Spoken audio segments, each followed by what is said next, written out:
Yes.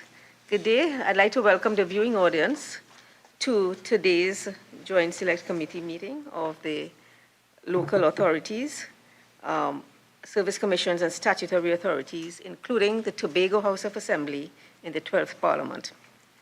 Today's public hearing is being convened pursuant to our inquiry into the status of the local government reform initiatives. We are also very pleased to have appearing before us today the Minister of Rural Development and Local Government, the Honorable Faris Alwari, SC, MP, and the Permanent Secretary, Ministry of Rural Development and Local Government. So I'd like to now invite the Minister to introduce himself and his Permanent Secretary. Good afternoon to you, Madam Chair, and members of this JSC, and to the viewing public. It's an honor to be before this committee. I'm Faris Alrawi. I'm the Minister of Rural Development and Local Government. With me is Permanent Secretary Peter Mitchell, who is the lead Permanent Secretary at the Ministry of Rural Development and Local Government. As you know, we have supervisory authority over the ministry as gazetted, and also the 14 municipal corporations, as well as the CPEP company and the Rural Development Company.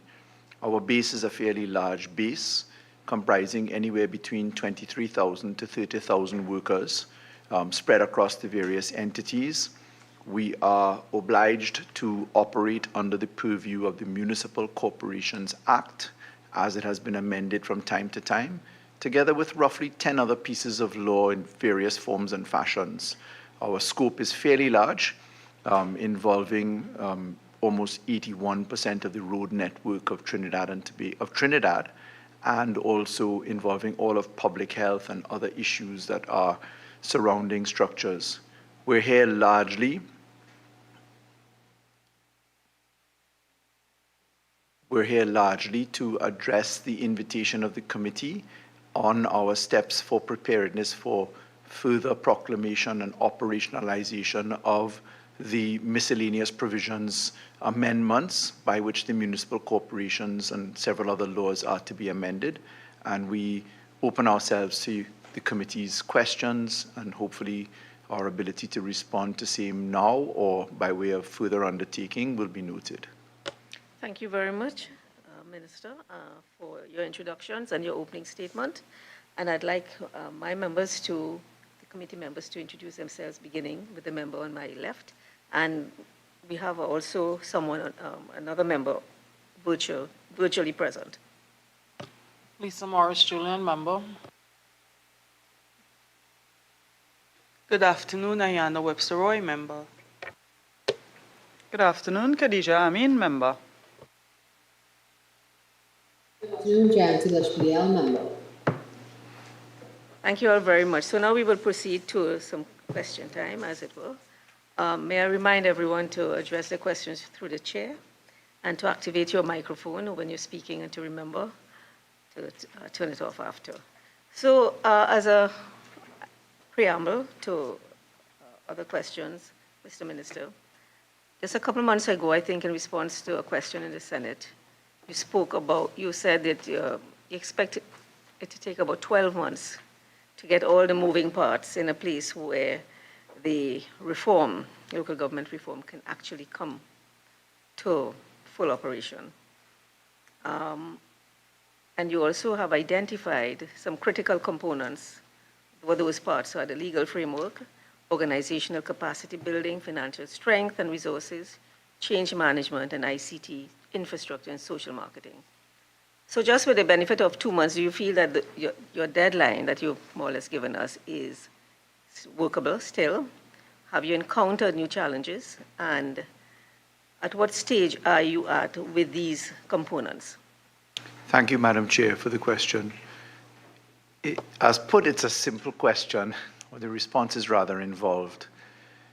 The local government reform correctly involves approaching it from plant and machinery, people, process, and law. And there are several aspects involved in each of those categories. If one were to look ultimately to what the fully proclaimed reform package looks like. In summary, the reform package proposes the utilization of full-term counselors together with broadened committees with broadened responsibilities. Those standing committees are committees comprised only when full-term counselors are installed. Those standing committees have certain movements of other areas into them. So for example, and by way of illustration, the standing committee to treat with buildings and infrastructure will involve the bring on of the use of monies currently assigned to entities in the Ministry of Education's gazetted portfolio coming across to the Ministry of Local Government's gazetted portfolio, just by way of example, insofar as subventions go to MTS or may go to certain school boards or positions, the supervisory aspect of controlling those have to now be redefined, not necessarily away from the entity MTS, but by inclusion of a line authority into that. So that delegated or connected relationship between other heads and items in the law has a number of steps. And if you look at the example I just gave you, full-time counselors comprising committees now established in the reform law. For those committees to happen, the first step is the proclamation of full-time counselors, and then the movement of certain heads that are currently gazetted in other places in the arrangements of the budgetary cycles across to these arrangements. Now, to answer the question in some degree of generality and then moving to specificity, I can say that to have this, we have done the process mapping for each one of these arrangements. So the first set of process mapping that we have engaged in is the organizational process mapping. The people, where will they operate? How will they operate?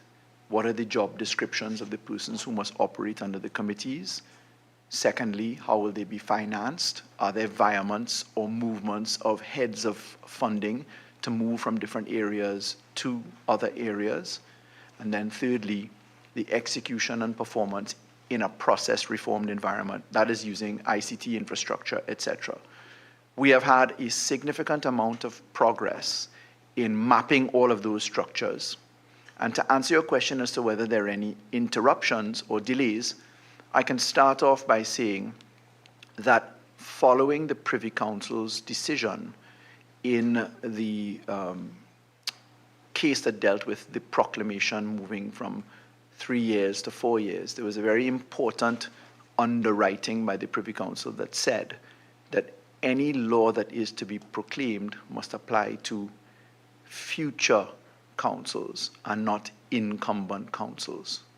Therefore, a legal interpretation of that lends us to the very large issue as to whether the proclamation of full-term councillors can happen without legislative amendment to apply to incumbent councillors. In other words then, can we turn on this law now to make the existing councillors have the responsibility, A, to become full-time councillors, some of them, because it's only 6 de minimis, B, carry out those functions, or will there be need for further amendment to the law to specifically and expressly provide for the law to apply to incumbent councils?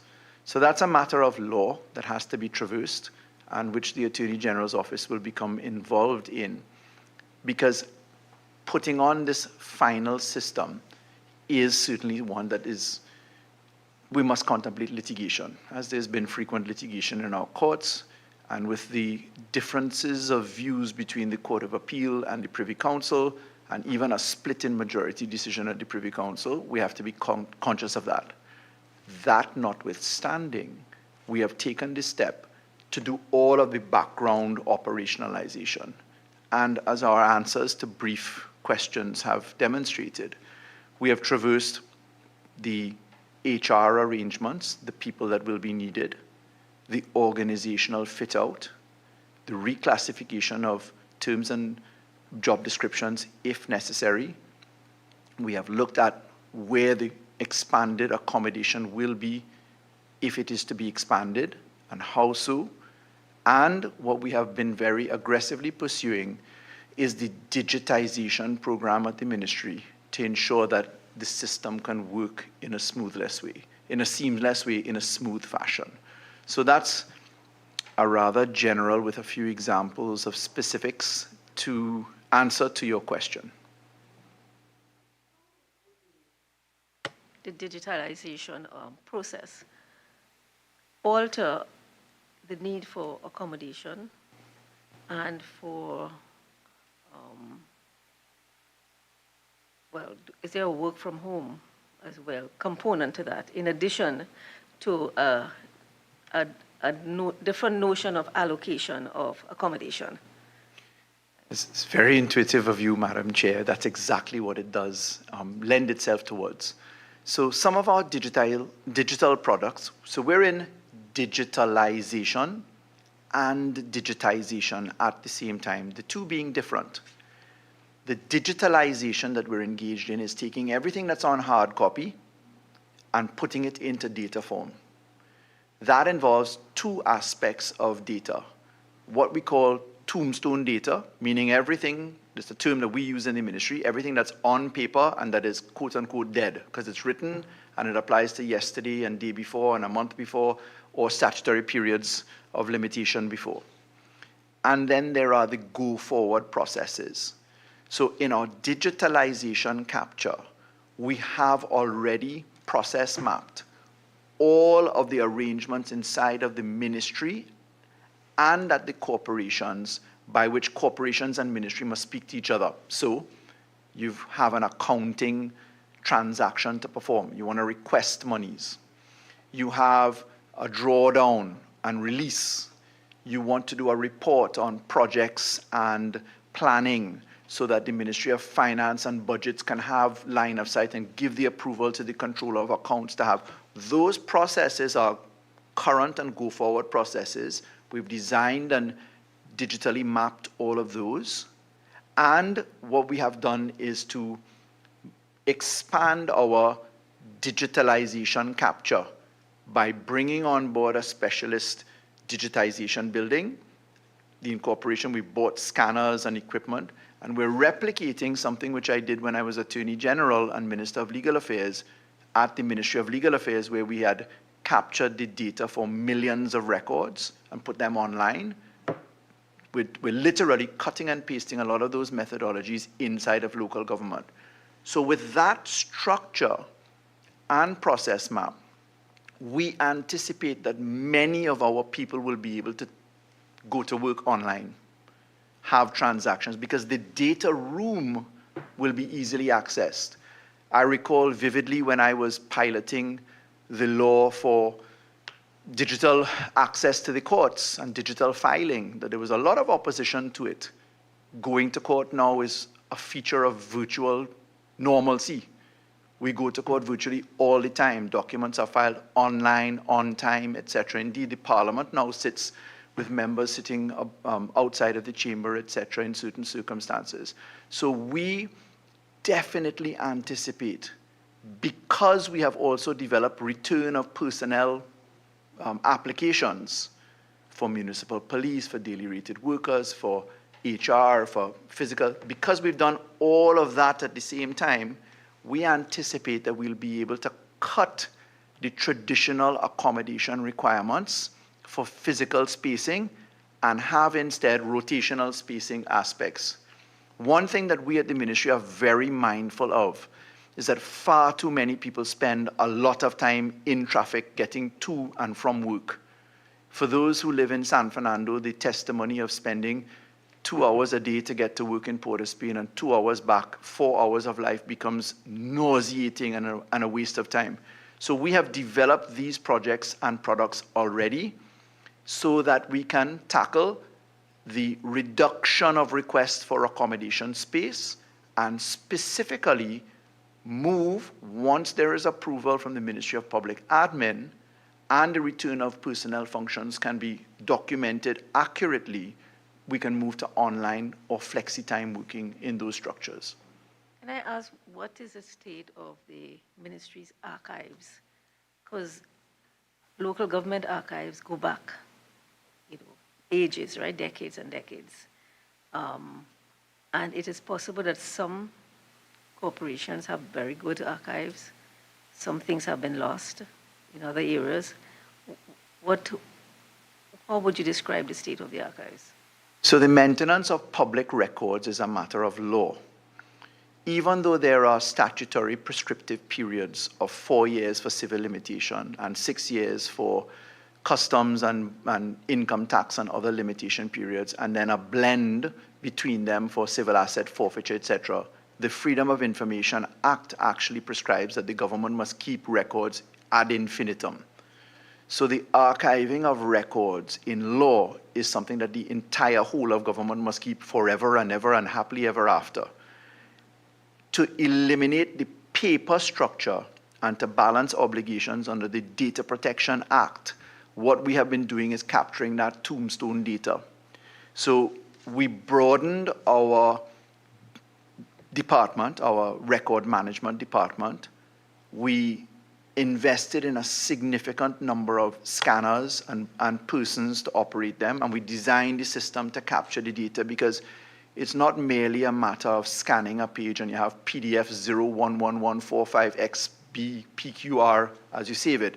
The metadata from the document is being captured at the same time, so that if you do a search in that pool of information, that you can say, please pull up all accounts relative to vote 001D3, then you'll be able to fish for the information in what we call a data lake or a data sea.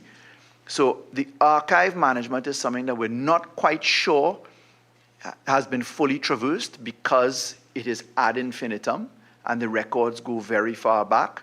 Fortunately, the public records that are to be maintained at the Auditor General's office or at the Parliament, when you file under Section 66 of the Constitution, things which must come to the public attention and go to the PAC or the PAEC, those documents we have access to. What we're ensuring right now is that at each corporation, through the utilization of change agents, 120 change agents that we brought on board, so that when head office is speaking to a corporation, there's somebody at the corporation that speaks the same language, be it on HR or data or other aspects. We have direct communications with them, and we found that that has helped us to accelerate the product.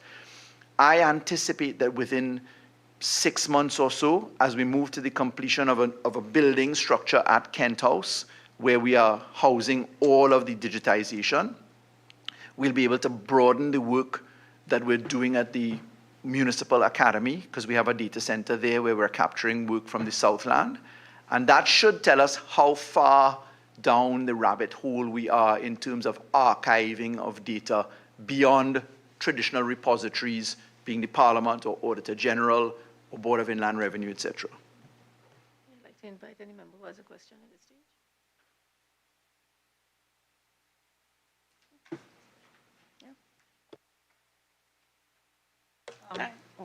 Chair. Thank you, Madam Chair. Good afternoon. Good afternoon. To you and your PS.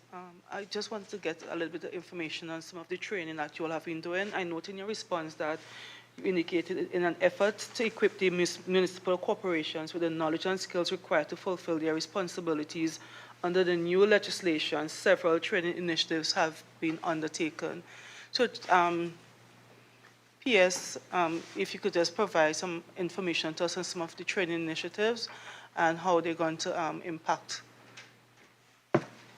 Okay, good morning, everyone. Right, taking off from what Minister has said, we have done some training in-house, and some of the municipal corporations have taken the initiatives in terms of doing their own in-house training. But at head office, what we have done is that we have worked with the assistance of the Ministry of Public Administration right now in terms of getting our permanent staff, that's the public service staff, to be able to execute change management initiatives. Because one of the things that you have to understand, this is a reform program, and while the ministry has to carry out its day-to-day function, it has to carry out a reform function. So change management is a very important aspect of our training program. With respect to IT and ICT to take off from the discussion on digitization, we are also engaging with the Ministry of Digital Transformation in that regard, iGov, TT especially. Right now, most of our training is in-house, particularly what I would call the head office staff, because I think one of the things that I recognized was there's a gap in terms of while we're going ahead to do the reform effort, we cannot leave the head office staff behind, because in post-LGR, the new configuration would be that we have to adopt a more monitoring and evaluation and a supervisory function. With respect to M&E, which is another area that I think that the ministry needs to have its own training mechanism on, we will commence discussion with the Ministry of Planning and Development on that regard, because that is very important. Because one of the things we want to institute, and the minister is very gung-ho behind data-driven decision-making, is that we have to make sure that we get the data from the corporations, and that will let us know about their performance, and we have measuring on their performance metrics. The change agents also have conducted training programs within and coordinated within the respective municipal corporations in certain areas. But the big training for the municipal corporation staff itself, of course, that is dependent. It's a function of funding. And right now, most of our training vote is being used for municipal police, because we recognize that that is now, national security is now becoming a very prominent issue. So we are looking at that. The municipal police, they are conducting their training exercise. We hope to start a new batch soon. And even within that, some of the officers within the municipal police have undertaken specialized training with the TTPS, as well as utilizing the specialized training academy in East Trinidad as well. So in terms of what we can do for training, we are beginning that process and we are going to roll it out. But I think that is important that to provide that advice to the municipal corporations, we have to make sure our head office staff is fully equipped, using the train-the-trainer model. Our change management and transformation unit go out a lot and they provide those gaps. Of course, we hope to ramp it up when the Ministry of Finance gives us the okay that they're ready to roll out the IFMIS system. Right now, they're doing the IFMIS system more internally, and that will also help with the financial accountability aspect of it. Because as you know, to whom much is given, much is expected. So when we give this power to the municipal corporations, we have to have a mechanism by which we can get accountability from them, particularly as it relates to financial matters. With respect to engineering, we are in discussions with a multilateral financial agency with respect to beefing up our road officers in terms of making quality. Last year, I think it was last year, I appeared before the JSC on physical infrastructure, and I told them that we are collaborating with the Ministry of Works, and we hope to collaborate with UE in terms of beefing up the standard of our road officers, because they are critical to ensure that the quality of the roads that are developed, particularly in the rural areas, can stand the test of time and so forth. If I could just add to the answer. Under local government reform, even though there is a devolution of power to the municipal corporations, the Ministry of Rural Development and Local Government still has a central role in law, as well as the Ministry of Finance. The vast majority of systems that people complain have not worked, or they're not seeing the response time, and there's a degree of public frustration, really revolve around how fast you can procure a solution. It's very important to note that we've spent a very large amount of resource and time on operationalizing the public procurement law. Because with a ministry such as ours, which is 17 entities large, 23,000, 30,000 people, and the entire public interaction, to procure a paperclip, a drain, a road, a bridge, or an emergency structure under the new law becomes critical. To do that, therefore, we spent a lot of time in-house training with the public procurement law and the regulations and structures. But that has a concomitant structure for training in audit, accounts, and projects and planning. And the population would not be aware, because it's not written as a part of the law, but a major reformation step was taken in our projects and planning unit, where to procure something at a municipal corporation previously would take 26 steps to get approval, now takes 6 steps. Because what we did is we completely reorganized projects and planning. With the proclamation of the public procurement law, you cannot procure unless you have confirmation of funding from the Ministry of Finance. And therefore, that becomes an incredibly important step to harmonize, because you can't make a promise to write a check that you can't pay. And therefore, the coordination between Ministry of Finance, projects and planning, budgets, municipal corporation, and head office can only function if we completely reform the process, which we've been training people on now, to make sure we're literally on the same page. To do that, we have developed a SharePoint environment where everything is submitted into one virtual room. So nobody can say, well, I sent it last week, the courier drop it, the driver have it, the pigeon still flying with the message, the smoke signal didn't come because it was raining. Those are realities in the system. So the process of local government reform, a massive part of it is really behind the scenes in process renovation. What I want to commend the permanent secretary on, because he came from the Ministry of Planning, is that process reform involves completely rewriting the way business is done. And through the change managers, we have been able to train what is a very novel system. As everybody knows, the public procurement law is extremely novel and is in the course of working itself out. Chairman, just for the record, you indicated that with the new procurement legislation, you must have confirmation of funds before you issue a contract. Just for the record, that is not new. That is a standard practice, and it was even when you had the Central Tenders Board Act and financial regulations, that is a standard practice by all regional corporations, that before you undertake a contract, you must have confirmation of funds from the ministry. That's not correct. And that, I served as a chairman of a regional corporation, and that was what we operated by. And in fact, it is good financial practice, because you should not go into a contract before you have confirmation of funds. It's just not correct, but I'll explain after. But that is what I have known to be standard practice in the regional corporations in my 10 years as a councillor and my 3 years as the chairman of Tunapuna Piako Corporation. And that has actually been one of the hiccups for regional corporations that reform cannot fix.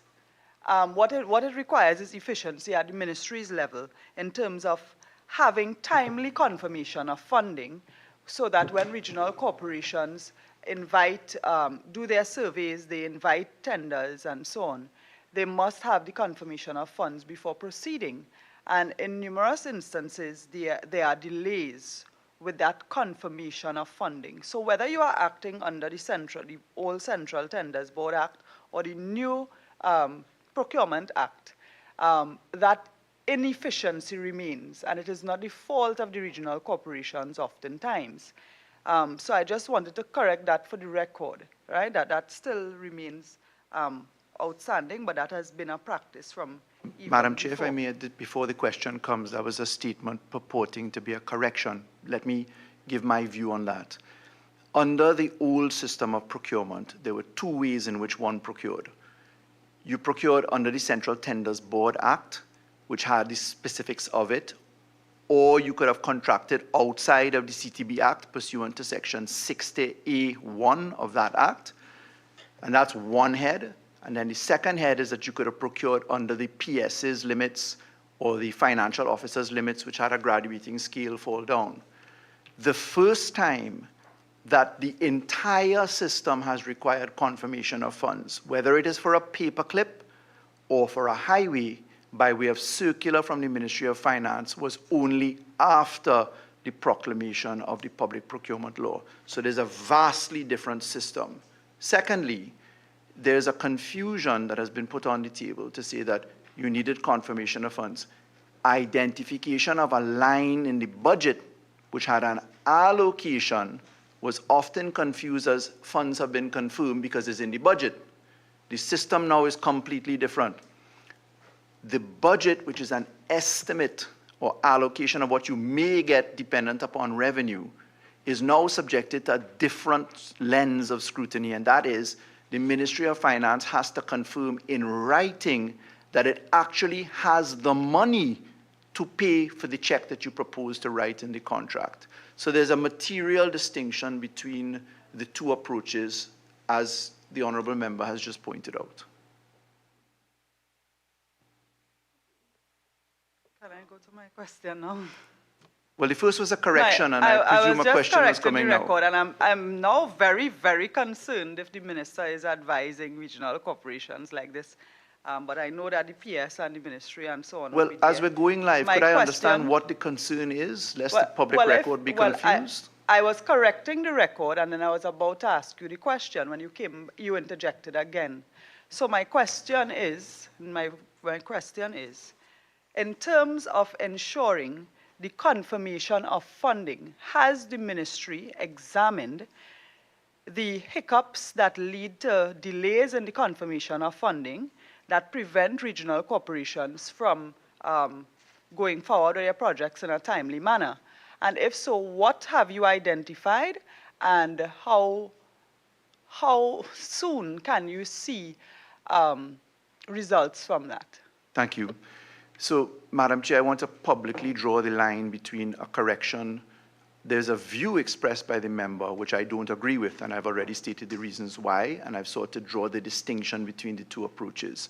So I don't accept that there's a correction, because a correction means that there was an error. There are two different views. Can we clarify whether in one case it was a practice as opposed to a law or regulation? Because the point of confirmation of funds might be a practice that is good, a good way of operating. You've actually... So I'm asking the member whether you think it was practice or it was a regulation that you were, in your experience, that you were Madam Chairman, conforming to. I don't think this is about my opinion or the minister's opinion. It is about what has been standard practice and what is good law and good governance. I think it would be highly inappropriate for any organization, legal entity, or even person to enter a contract without there being confirmation of funds. You can't go to the bank and purchase a vehicle without confirming that you have the loan in your bank loan in your account. And in principle, that is the practice. Any regional corporation or any state entity that goes into a financial arrangement, a contract like that, could be setting up themselves, because as the minister rightly said, very often when you have allocations at the budget time, that does not mean that funds are confirmed. Later on, you get the confirmation of funding. And sometimes the entire allocation, you never receive the entire allocation, because through confirmation of funds, you may get part of it. So no regional, that has been the practice. But the question really has to do with the efficiency in terms of late confirmation of funds that often hinders the regional corporations from going forward with procuring, whether it is goods or services. That is the issue. So I'm not interested in getting into my opinion or the minister's opinion. I was talking about practice versus yes, law, because Madam something Chair- may be a practice. this is an issue that will persist, because you have the new Municipal Corporations Act, you have the new procurement legislation, but the issue of the efficiency of administratively confirming funds is what we are talking about. So even with the new provisions, that remains a concern. And my question is, has the ministry examined the issues with the delays of confirmation? And if so, what have you identified, or when have you identified as a time when you will see some speeding up of that issue? Thank you. So, Madam Chair, to answer your question, which the member just spoke to, the law is now in the Public Procurement Act, Public Procurement and Disposal of Public Property Act. The regulations prescribe that you have to, in law, receive the confirmation of funds before a contract can be even negotiated in some views or perfected in other things. So that's the new law, as it relates to everything, especially because we only recently got the regulations for procurement under $1 million. So I'm just putting that matter of law on the table. I'm intimately familiar with it, and that's my submission on it. To answer the member's question, which is, have we identified what the delay in the release of funds looks like? Yes, we have. It's whether the money exists or not. So once the process has now come forward such that we can get, because of the reformation of projects and planning, and with the implementation of the public procurement law, we're now able to faster move a request away from 26 steps down to 6 steps, so it arrives at the ministry's desk much faster, and we immediately put in the request for release of funds or confirmation of funds. Release being if it's already approved and it's a matter of payment, or confirmation of funds if it is a procurement cycle to be engaged in. What has been, and it's been publicly noted and it's been the subject of debates, it's dependent upon the releases that the Ministry of Finance is able to undertake from time to time. No doubt matters such as that drove some of the recent appropriation conversations in the supplementary appropriation, as well as in the increase in debt ceiling limits, etc., for other structures. So to answer the question squarely, it is a matter of when the Ministry of Finance says they have the money. Can I ask if this improvement in reducing the number of days is reflected in the speed at which people who are owed money by regional corporations, are they getting money faster, or is it a standard? So I can say that the speed in which approval processes and timeframes happens has significantly improved. Whether you get paid faster, I can say that statistically we've not seen faster payments because we've had some budgetary constraints, particularly over the last 6 months, which the Minister of Finance has spoken to quite openly. It's one of the things that underwrote the government's policy for the introduction of property tax to move directly to the accounts of the municipal corporations, so that more monies could be available faster in terms of direct cycles of approval. Okay, we'll come back to that, but I think, member, oh, sorry, you have to continue? I have a follow-up question on the issue of releases, please. Sorry, I didn't get that. Oh, okay, yeah, member, Lisa. Through you, Madam Chair. Through the PS, I know you work for a minister who's big on process, right? And I noticed that it was stated as a development of a governance manual, coming also from local governments, and like my colleague, I was a former mayor. This is under the process focus area. Can you tell me the timeline of completion of the development of the reference governance manual? And for the interest of the listening and viewing public, exactly what is in this governance manual? And how is it, which probably the minister could take, my colleague, how is this going to optimize the efficiency of the corporations? Because we all know about how efficient it can be. All right, Madam Chair. The governance manual was something that we came up with because when I came to the ministry last year as Deputy Permanent Secretary, a lot of corporations were calling head office because a lot of them had different interpretations on procedures. And some of it came to a head when I had the honor of attending some of the swearing-in ceremonies. I have conversations with chairmen and mayors, especially calling me on that.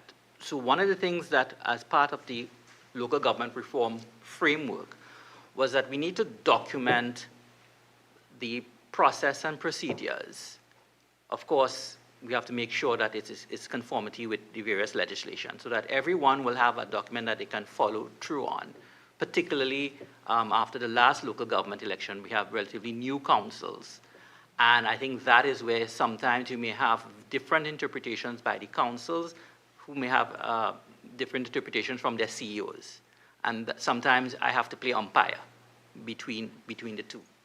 So we started doing that last year. And we will be developing that. We have a schematic on it as well. The CEOs, some of the CEOs did comment on it. And we set up an internal committee to bring it to a conclusion. We hope to have it concluded by August. But as you would know, in a ministry, I mean, it is a function of your human resources right now. Luckily, I have people on short-term employment who are tasked with that as well, and they should be able to give me a draft, hopefully by the end of July, to review, and of course for Minister to have sign off and things. But we are hoping for August 2024. What the governance manual is to take from what the British did. Many people don't know that the British underwent local government reform for many years as part of the overall constitutional reform, and it was completed somewhere just before the pandemic. In what they have attempted to do is that with all of the local councils that they had, is that the head office at Whitehall, that is in the British system, is that you needed to have a set of procedures to do for everything. How you elect councils, how you deal with the ministers, how you deal with the House of Commons committees, and so forth and so forth.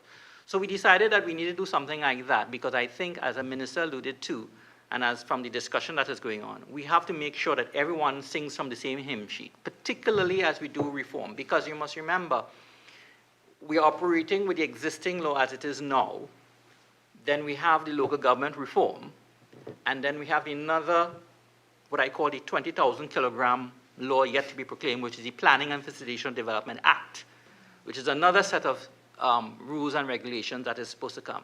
So what we are attempting to do is that to ensure that the CEOs and the councils going forward, because remember the new legislation is creating executive councils as well. If you understand how the central government operates, I have a set of procedures how I deal with cabinet secretariat. I have a set of procedures how I deal with the Auditor General. I have a set of procedures how I deal with the Controller of Accounts. That is what we want to replicate for the councils. Yeah. So that the councils will know how you deal with the ministry responsible for local government, how you deal with the ministry responsible for finance. And that is what we are attempting to do. It's not a novel idea. As I said, the British has it down pat. So we are trying to do that here. And so there's a team internally working on that. As I said, Honorable Member, I hope to have something for Minister to look at during the month of August, but things could happen. Could I just add to that? To translate that into simple speak, how does it make it faster? We're wrestling with the fact that the 14 corporations communicate almost in different languages. So it depends upon the training of the accounting officer, the training of the HR officer. So what we found was that there were radically different methodologies to coming in. So when we process mapped a simple thing like application for funds, unused balances, unspent balances, etc., the justification documents tended to take really long to get right because somebody would submit it in Greek, it would arrive at the ministry, we translate it to English, it goes to the Ministry of Finance and they ask for it in French, it goes to the Ministry of Planning and they ask for it in Dutch, and then it comes back, and of course I'm facetiously using different things to convey the understanding to people on the outside. So what happened is that we were all on different pages with different approaches and structures. So the manuals that we have really focused on are in projects, planning, accounting, because a simple thing like accessing your unspent balances, you have to have the accounting structures. Port of Spain is sitting on $46 million of unspent balances. Other places in similar positions. So what we wanted to do is to make sure that everybody had the same customer information form that they would fill the boxes out on. And when they submit that, all in the same language.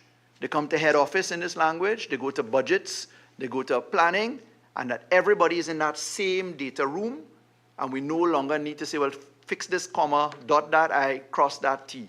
So we've developed those already. Some of them are already in system.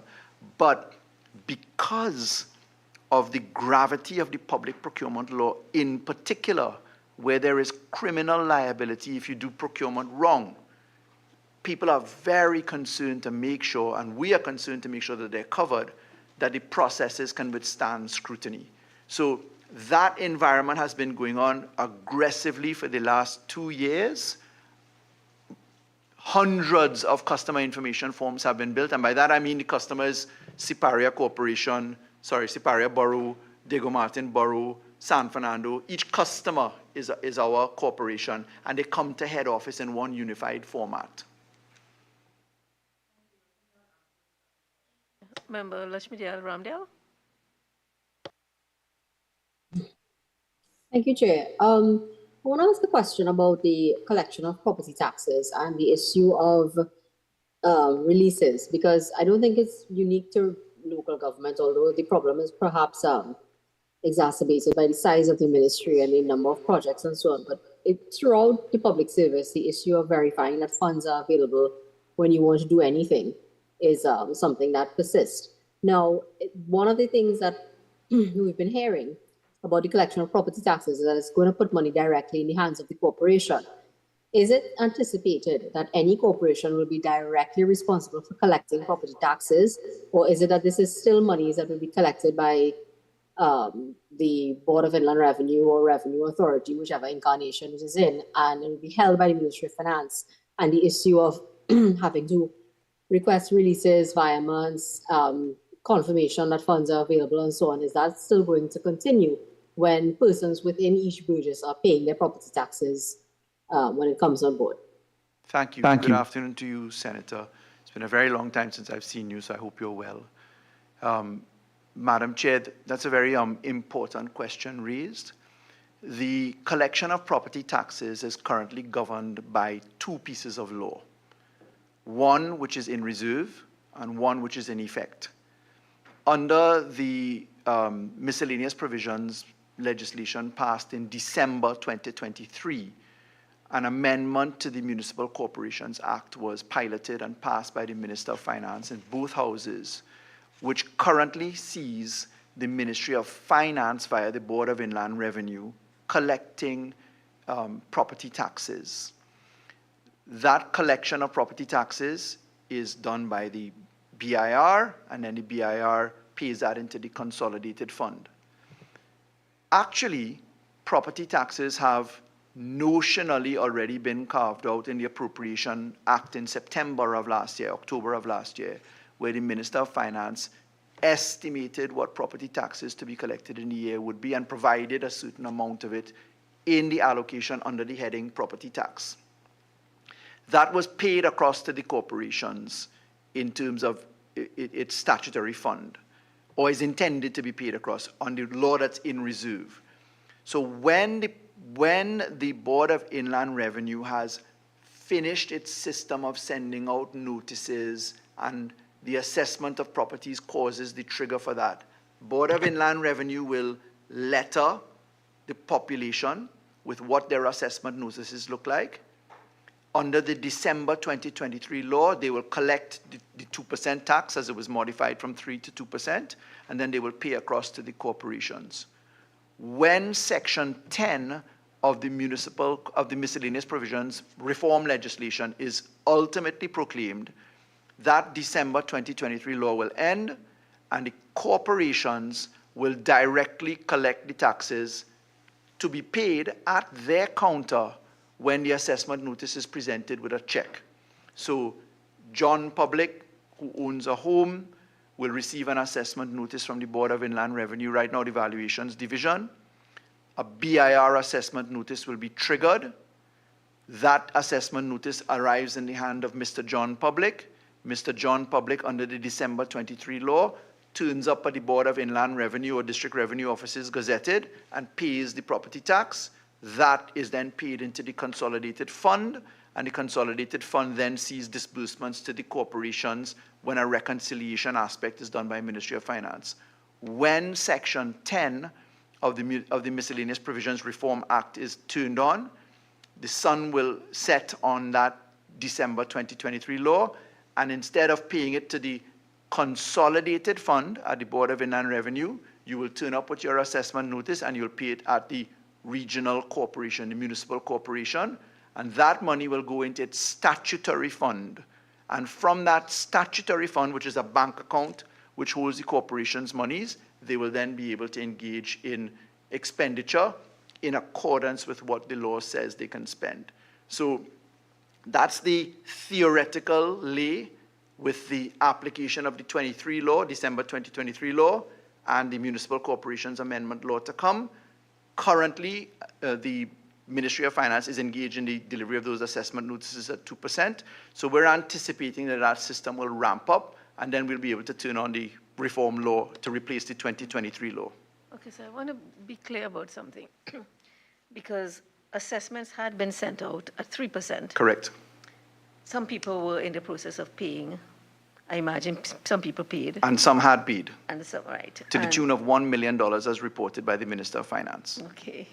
And then there was the drop to 2%. Is the public, members of the public know to just do nothing and wait for a new assessment at 2%? That's correct. Before, okay, because a lot of people might have been calculating their 2% and thought they should go and pay. So as the Minister of Finance indicated, roughly $1 million was collected in property taxes at 3%. When the legislation was brought to adjust it from 3% to 2%, he informed that refunds would happen and that new assessment notices would go out. So all 3% notices are now void, and 2% notices will have to go out, and you can't pay until the notice is in your hand. That's when the legal obligation and trigger to pay happens. So is this something people can just pay online when that comes? As So BIR as normal? currently, the payments are done in person. I'm aware that the Ministry of Finance is looking at the online payment factor. It's not a complicated factor. I think the larger exercise is really making sure that the process of getting the assessment notices, and very importantly, remember, a lot of people have been looking at the issue of challenging the valuations, which the Minister of Finance indicated was one of the reasons that we dropped from a policy perspective from 3% to 2%, because the Minister indicated that there were reports and he was unsatisfied and advised the Cabinet he was unsatisfied with the valuations having been settled as they ought to be, and therefore that reprieve was given from 3% to 2%. So the focus is really on making sure that accurate valuations go out, which trigger the assessment notices, and that process is underway. Regrettably, Madam Chair, we were delayed, albeit through an act of democracy, for several years by challenges to the law. And fortunately, that has been tidied up, and we're now in the position to have this push forward. So when can we expect these assessments, do you know? I would love to know myself. We're anxious at local government. The reports are that they're moving with pace, and that certainly enough assessments have been done to trigger the rule. Remember, to get to the rule of valuations, the percentage of properties had to be valued. I can say from reports on the field that most people report that valuations division has been in the neighborhood and notices are happening. I can say that from a Cabinet perspective, the Cabinet is anxiously pushing this because we want local government to receive the money so that we can apply the benefit of the local government regime with property taxes from the areas. Member Lakshmi Diyal, I think you have more questions? Yeah, just follow up on that answer then. When do you anticipate that we would make the switch over from the 2023 law to the situation where local government will be collecting the money directly? The date for the payment of property tax has been set for September 2024. Even when the decision was taken to issue new notices of assessment at the rate of 2%, it was still, the date for payment hasn't moved, and in the law, I think it's still due in September. Yes. So these taxes to be paid in September will be paid and going into the consolidated fund and not directly to the local government agencies as yet, or can we expect that by September things will be put in place so that the local government bodies will be collecting the taxes directly? Thank you for the question. I would estimate, and this is purely my own personal estimate, that any put into the hands of local government would probably happen after September. We're in July pretty much as it is. And the reason for that is not that local government isn't ready to accept the tax. We are. We have counters where we accept monies for everything else. We've done that need survey already. The issue would really be that the Board of Inland Revenue, in adjusting the assessment notices, has to ensure that those are issued out in in due course. And as with the startup of any new system, there are going to be teething problems. There are going to be bugs to fix. So the settling in of payments is going to come there. But the first obligation in my mind is that Board of Inland Revenue needs to make sure that the assessment notices are out. The payment to the consolidated fund versus the corporation is 6 of dozen of one and half a dozen of the other, because there's a record of where those properties reside, and therefore there's an easy reconciliation as to what would be owed in terms of residential property taxes to municipal corporations. Remember that there is a caveat to that, because the minister under the law, under the property tax law, has a discretion as to certain regional aspects. For instance, Mayaro is a very rural constituency. There may be less residential properties. Couva, Tabaki, Talparo will have the Point Lisas Industrial Estate, which may have different ramifications. So there's a reconciliation exercise that the Ministry of Finance has to engage in. The most critical point is that whatever is collected by the Board of Inland Revenue now at 2% is going to come to local government via the consolidated fund, as it will be addressed by the Ministry of Finance. Is there, Minister? One is that even though there is a reconciliation exercise, and yes, there's a record of where the tax is coming from and where it should go, it doesn't solve the problem of the regional corporations still having to, until the switch is flicked on for the local government provision and the collection, they still have to make requests and ask for the monies and releases and all of that. So that's my first concern. The second concern is that there is a discretion as well by the minister to make adjustments, so that not necessarily within the law, I can't recall the exact section at this time, but within the law, there is a provision where, as you rightly said, if, for example, Mayaro being very rural and they collect a certain amount of residential taxes, because it's only residential taxes being collected right now, and Couva Tabakit having a heavy need because of the Point Lisas Industrial Estate, there could be an appropriation of monies and moved across, and other monies that are allocated to local governments in the budget can therefore be adjusted based on how much property tax is collected and when the needs are assessed. So it's not necessarily that every single residential person within, for example, the Couva Tabakit Corporation that pays those taxes, that exact sum of money would be going to that corporation. Isn't that correct? Yeah, we've said exactly the same. Just for the benefit of Oh yes, the public. Sure. Thank you. I confirm that we've said the same thing. Yes, sure. Thank you. Thank you. So are there any problems that have developed because of the sequencing of payments between money coming from the consolidated fund and what was expected from property tax, residential tax coming directly?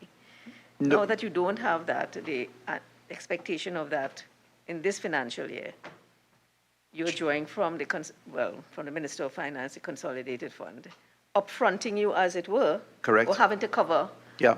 So is there any cuts in those things because the minister has finite resources?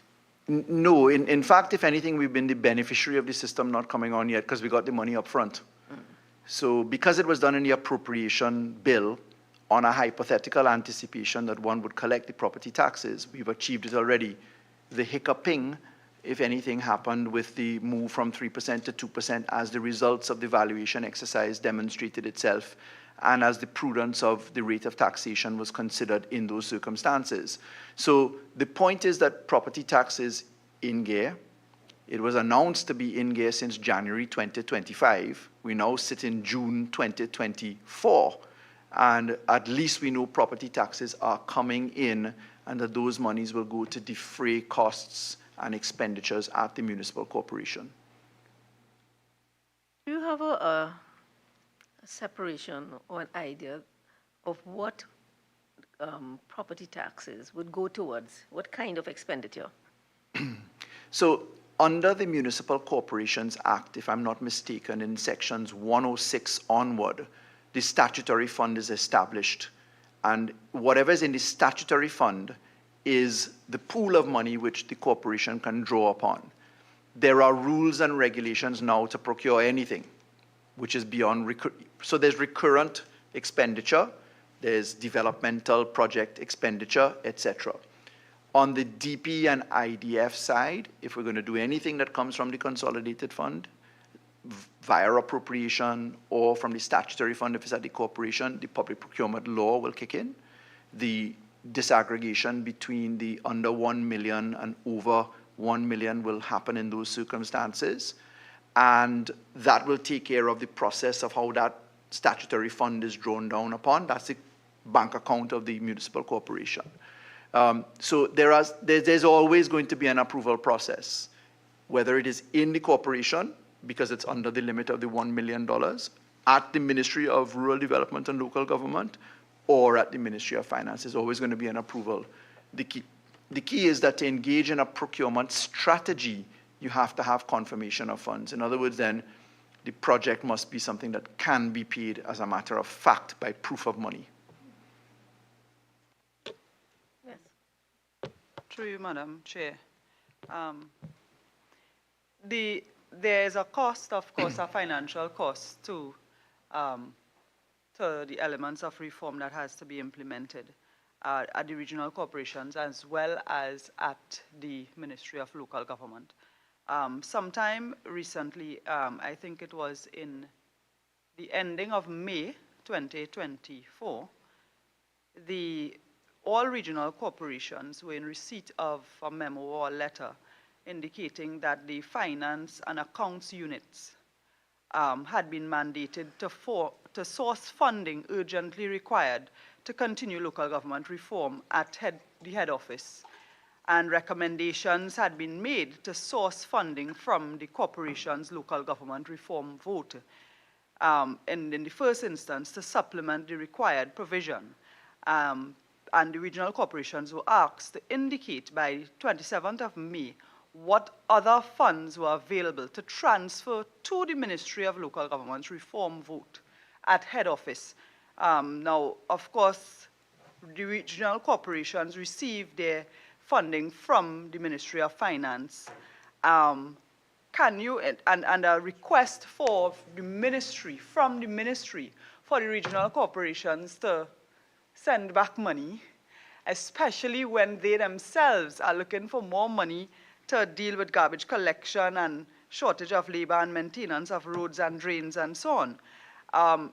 Can you indicate whether this request from the Ministry's Finance and Accounts Unit is based on some shortfall in expected funding from the Ministry of Finance, or is it an initiative outside of the allocation of the Ministry of Local Government that was not originally planned for?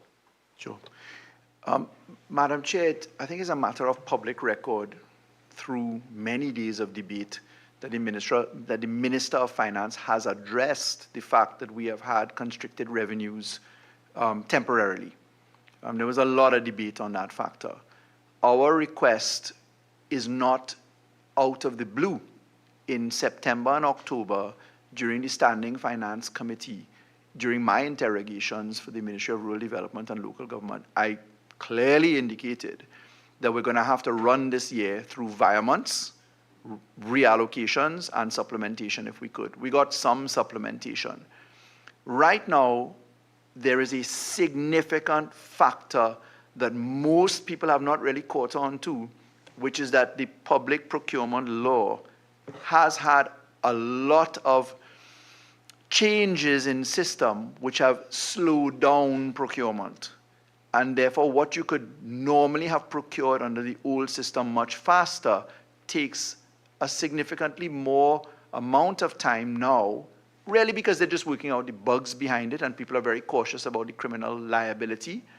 And therefore, we have not seen the uptick in expenditure by month 6 that we would normally see. In other words, then, we have not had a burn rate of expenditure as high as one would normally see year on year at 6 months.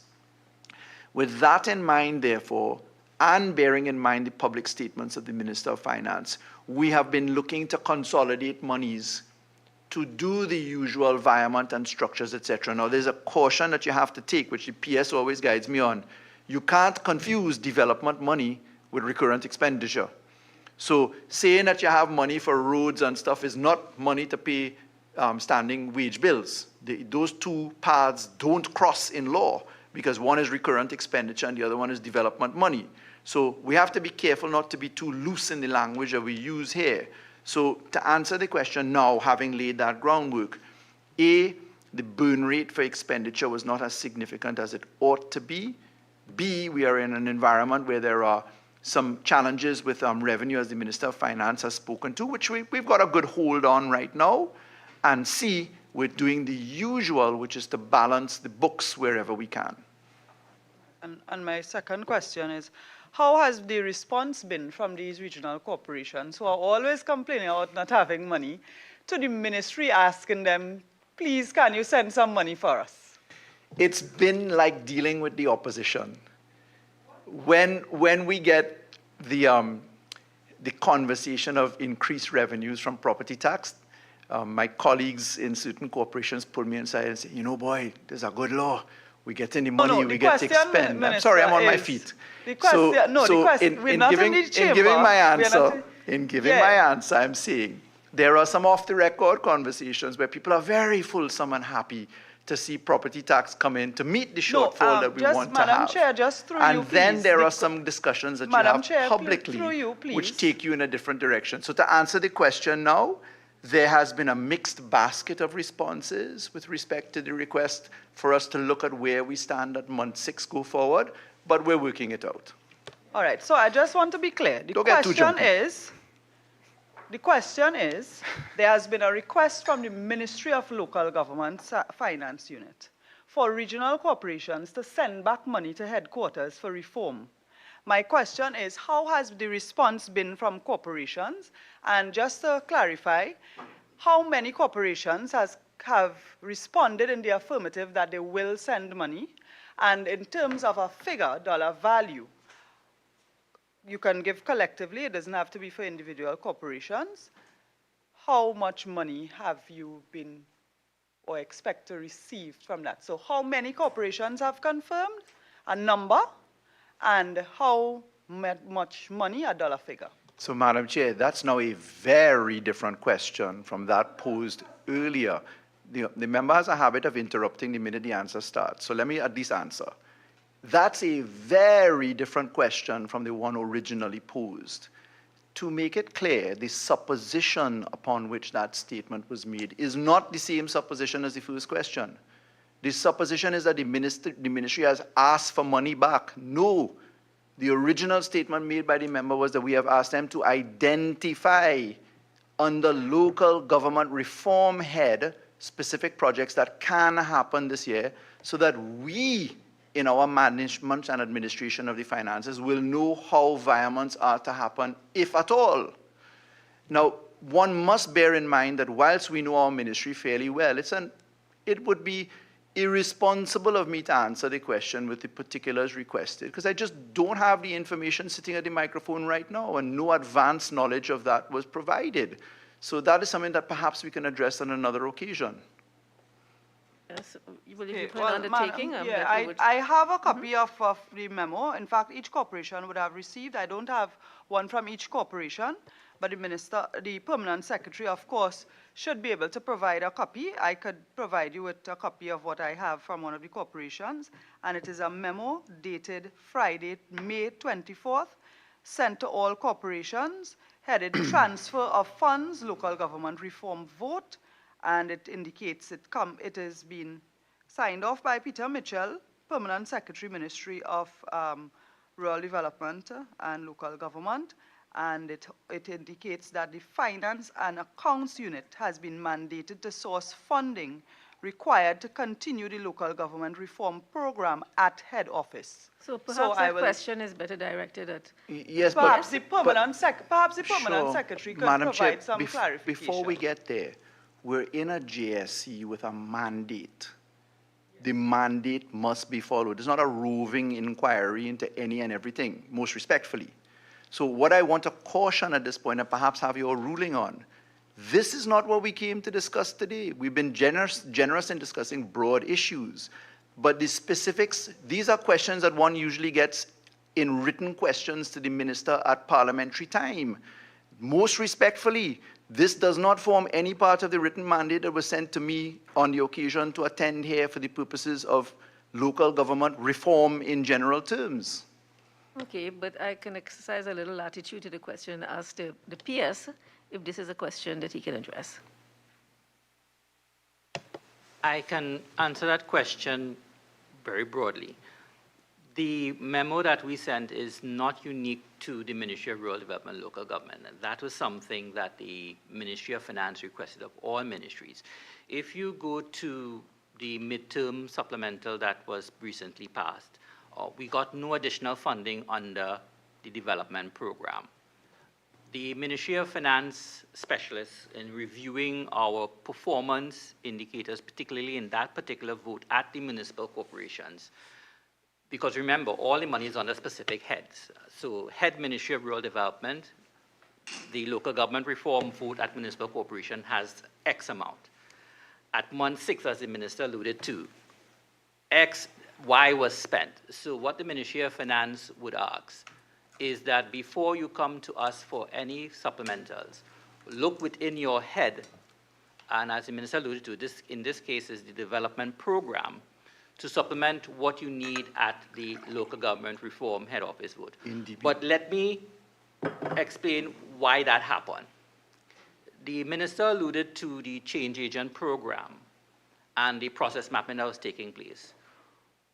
Why we requested supplemental for the midterm review was that we wanted to keep the change agents a bit longer, and we got approval from the Ministry of Planning and Development to keep them a bit longer to complete those exercises. Because if you go back to all of the questions that were asked of the Honorable Minister earlier, those things have timelines to do, and those things need to be completed in a specific time frame, particularly August of this year, December of this year, and March 31st of next year. So those are the 3 timelines we have to work with. So we requested additional funding to keep the change agents a bit longer to complete the work, because they were standstill for a while because we went through the local government elections, new councils were sworn in, so we didn't go into the corporations very quickly at that time because the councils have to go through their reorientation. To cut a long story short, what happened was, on the Exchequer and Audit Act, the accounting officer is required to look within his head and to make those recommendations through the minister to the Minister of Finance. The final arbiter in terms of moving those monies from those heads back to head office rests with the Minister of Finance. But given that we had instructions from the Ministry of Finance to look in our heads, particularly for DP, if you look at the appropriation bill for the midterm review, not many ministries got additional money under the DP program. So it's not only the Ministry of Rural Development is tasked with the unenviable task of looking within our heads to see. Now, if you recall, Madam Chair, I mentioned earlier that one of the things that we have to do going forward is performance indicators. So by month 6, we had to look at what projects you're going to do between now and the end of this current fiscal, given the fact that the Ministry of Finance will give a deadline very soon by which you can request release of funds before they turn their attention to preparing the 2025 estimates. Yeah. So that is the situation I'm in right now, and that's the situation. It's not an inevitable task looking within the boat. So what I decided to do with informing the Honorable Minister was to see how we can look within our development program vote to ensure that we can finish the reform, the internal reform processes using the 100+ change agents, because they have to stay on.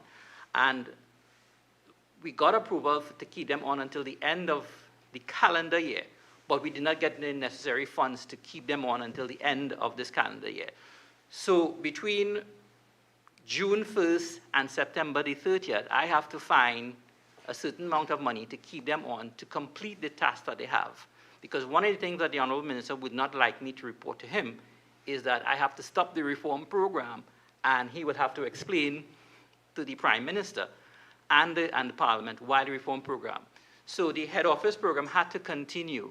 But this doesn't mean that the municipal corporations programs is not a priority. We hope with the completion of the change agents program that this will now turn to some of the regional corporations. Right now, I can tell you roughly about 5 or 6 regional corporations will accelerate their local government reform programs in the new fiscal. San Fernando has already completed their particular local government reform program for this fiscal. So San Fernando is not part of the request to give back money for, because they have completed there, and they are now waiting for monies in their new fiscal. So it's a very difficult thing that all permanent secretaries have to go through, but it's something that we collaborate with our respective ministers on, and the Honorable Minister was quite understanding, given the fact that the external entity to give us the funds didn't give us the funds under the DP program. So I know it's a disappointment, but as the head of the public service always tells us, that's the task that I was signed up for. And one of the things is that we may have to curtail some of the programs at the regional corporation just for this fiscal until such time as the new fiscal coming. But let me make it absolutely clear that the program at head office also benefits the municipal corporations, because the change agent program is not at head office, it's at the 14 municipal corporations. And 2 municipal corporations is insisting that the change agents complete their task because their councils have approved. And of course, we launched a local app recently, which is also part of the change agent program in a nutshell. And for example, I can tell you quite frankly, the Cooper-Tabakit Regional Corporation is a corporation that we have to make sure that our change agents complete their processes there, because that is a fast-growing corporation.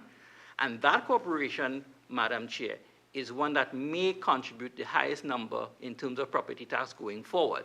So we have to make sure that they have the necessary institutional arrangements for there.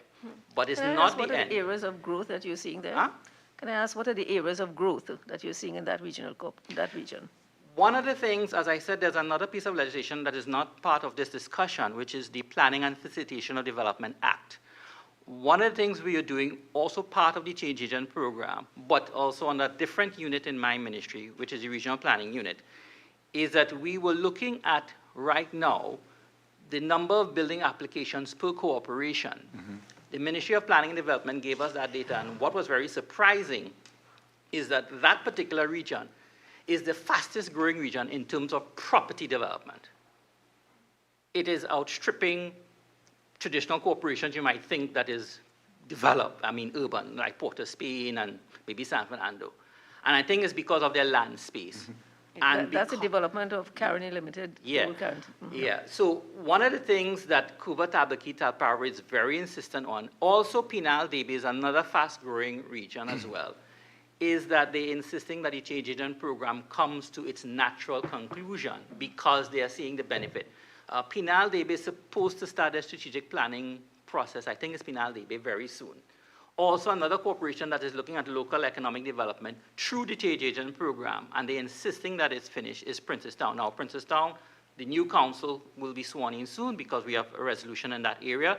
So we are on pause with Princestown right now until the new council and the new chairman is sworn in, and then we will approach them on that. But at the time the councils were dissolved for the last elections, Princestown was a very fast-growing corporation from a local economic development point of view. I'm saying all of this to explain why movement of funds had to take place, because the processing at head office, what we are doing to the corporation, is benefiting the corporation. I know that the new mayor of Diego Martin was very insistent because she has plans for that region, and the change agents program was there, and she was very concerned that because the change agent is a project, so it's funded under the DP, it's not recurrent. So I think I should have started with that explanation. Yeah, I wanted to interrupt on that. Madam Chair, it's important to put this into context. We are not talking about recurrent expenditure. We're talking about development, DP, on our DP side. So when we're speaking about change agents and all of these things, first of all, the line item LGR at head office, local government reform, and at the 14 corporations is a line item I came up with, because it was critical that we had harmony between the corporations and head office. The delivery of the reform, through the process reform in particular, had to happen and does happen only with the genesis coming from head office. But to make it work, we had to put the change agents into the 14 corporations. So this is not a recurrent expenditure, a short term, or anything like that. So it starts and stops with head office. So when we say head office, it's really the consolidation back to push back to the same 14 corporations to extend it to December 31st, 2024. What we have been very warmed over is that the Change Agents program has been so well accepted by every single one of the corporations to the point where they want to hire these people as permanent people on the establishment. So just to make it clear, it's a head office initiative on a DP program to deal with the change agents aspects. As I said before, we couldn't give the particulars of which corporation said yes and no, and they're not losing any money. The project was always ours. It was always head office with tentacles in 14 places. So when we say move the money on the DP side, it's largely as a consolidated issue to treat with maintaining that DP program for a finite period to effect the reform. Because none of the improvements in expenditure or planning or the Planning and Facilitation Act or the IT, none of them can happen unless the process is the same across the corporations. Yeah, I mean, I think that the change agent initiative sounds very interesting. So can you tell us a little bit more about that? Because we keep hearing about 130-something or 150. PS is very passionate about it, so I'll let him lead this, and then I'll come back in. Okay, so I also want to know how the recent, well, the funding issue Just let affecting me, the project. sure, What is the life of this project? sure. And what happens when the life of the project ends? And what are your benchmarks for the evaluation of the success? Sure. Before PS gives you the particulars of that, permit me just to give 2 minutes on just a general orientation, what I call the 50,000 altitude view downward. Most enterprises run into problems with reform and change because they hire somebody on the outside to come in and bring a culture onto an establishment. And inevitably there's friction, a lack of understanding. They hire a consultant, they bring in an Ernst & Young, a PwC, some entity. Having seen that happen and having done the reforms across at the Registrar General's division and with the judiciary, we felt it more productive to have the reform come from within. So we established the idea for local government reform in a PSIP development program structure, but we needed to ensure that we weren't talking to a wall or the message wasn't being received well. So we identified the need for 10 specific offices at 14 corporations with a counterpart at head office, so that if we're talking to a local economic development officer from head office, that we have our counterpart at the corporation. Or if we're talking to an accounts officer, we have a counterpart. Or a corporate secretary, we have a counterpart. Yes. So we have the established positions. We have a very small team which the minister manages and the permanent secretary. We use the existing resources. We plug the information into head office. We push it to the 14 corporations. So if I use the example of the corporate secretaries, in putting corporate secretaries at each of these corporations, we now are able to carry the conversation on here's how you comply with the public procurement law. These are the rules, these are the standards. Our ministry is going to be one of the lead ministries in implementing IRIS. For people who don't know, IRIS is the Information Human Resource Management System that the government has used for decades, but which only 2 or 4 out of 11 modules are actually utilized. IFMIS, which is the Information Financial Management System, is another position.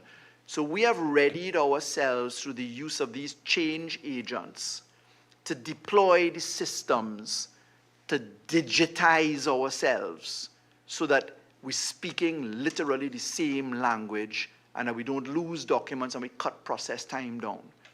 Madam Chair, to give you an example, when I came into the ministry, I saw a file that took 6 months to get the approval to change 2 check signatories at a corporation because the file took that long to navigate its way to head office.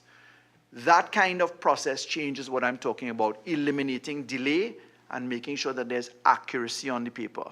So to put it into a summary form, we developed the Change Agents Program as an organism within the ministry where the change agents would be accepted by the corporations themselves because they're all local government. They're not from the outside. They're not superimposing a culture from outside to force change. So that's the genesis of it. And to fund it, we put in the appropriation line item LGR, Local Government Reform. You'll see that head office and the 14 corporations. That has never been a feature of any appropriation line item in the history of local government, but it's our way of taking bodies and processes to carry out the things which we must operationalize.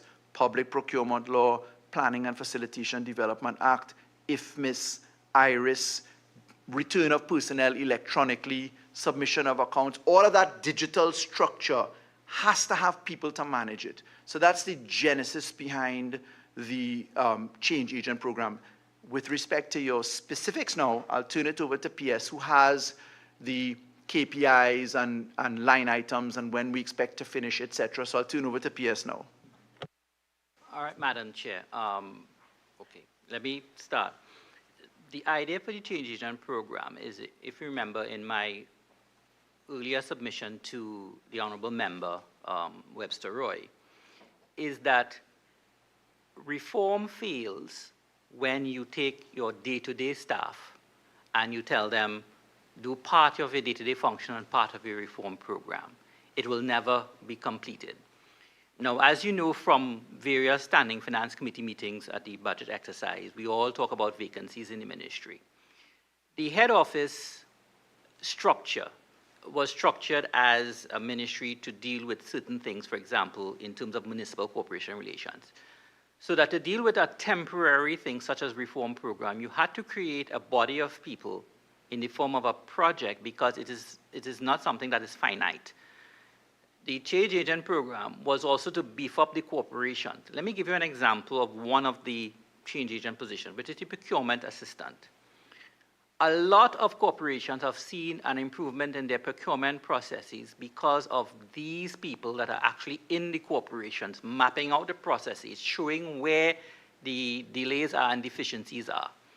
So they have managed to also advise these respective CEOs in terms of how you procure under the new regime. And with the simplified procurement rules, it has made it even easier. So we expect some increase in performance there. But it took some time. Unfortunately, we were at a standstill period for so many months because of the different interpretations of the Procurement Act. So what they are supposed to do is focus on the reform agenda specifically. However, what we have discovered while we were working behind the scenes in terms of dealing with what the corporation's new structure would be post-LGR, a lot of the CEOs, and including some of the chairmen and mayors, utilize the change agents for some of their day-to-day functions, particularly in response to IT. Most corporations used a staff member who was IT proficient to be their quote-unquote informal IT unit. What the IT officers who under the change agent program did was also to map that out, help at the ground level in terms of dealing with beefing up their software, particularly with cybersecurity. And some of the corporations have their own websites now. Some of the corporations have managed to get onto the gov.tt domain because a lot of them were using the Gmail account, Yahoo account to send official correspondence. So that is what they have done. And they are setting procedures. The project and the policy officers at the change agent program did what the minister alluded to in terms of mapping to reduce the response time in terms of how we deal with. That is also still a working process because it is changing a culture in terms of how we deal with performance. The program has a KPI system, and we are measuring their performances and what they're being doing. We submit to the Ministry of Planning and Development and the Ministry of Finance the outcomes of what they have done, and that is why we got the extension to December, because they recognize that we have reached far advanced, and it'll be very expensive to curtail the reform program midstream and sort of have it in abeyance, given the fact that it is a policy direction of the government and the cabinet. So that is what they are doing right now. And in addition to that, there's another process that we are using them for. We also have the change agents operate in terms of teams to do what we call enterprise-wide solutions. That is, if there's an HR issue that affects a couple of corporations, we pool some of the change agents together. At one time, they were based in San Fernando to deal with certain issues there in HR, and the outcome of that was fed to the CEOs of the various corporations. And the same thing has been doing with the IT. Our corporate IT unit at head office liaises with the IT officers in the change agent program very, very efficiently and very frequently in terms of beefing up the IT system and that sort of thing. So under different DP head, which is computerization of the ministry and computerization of the municipal corporations, we can see things happening there. One of the things that we have done is in terms of the ICT development, the change agents have been very supportive in terms of guiding the corporations in terms of even the appropriate solutions for them.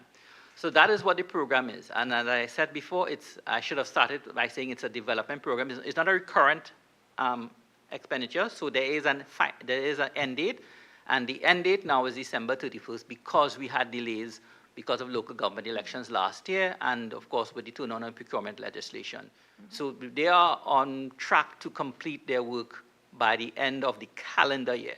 Okay, Senator Lakshmi Dayal, you had something? Yes, thank you, Chair. I want to ask about part of the submission that talks about restructuring and staff reclassification.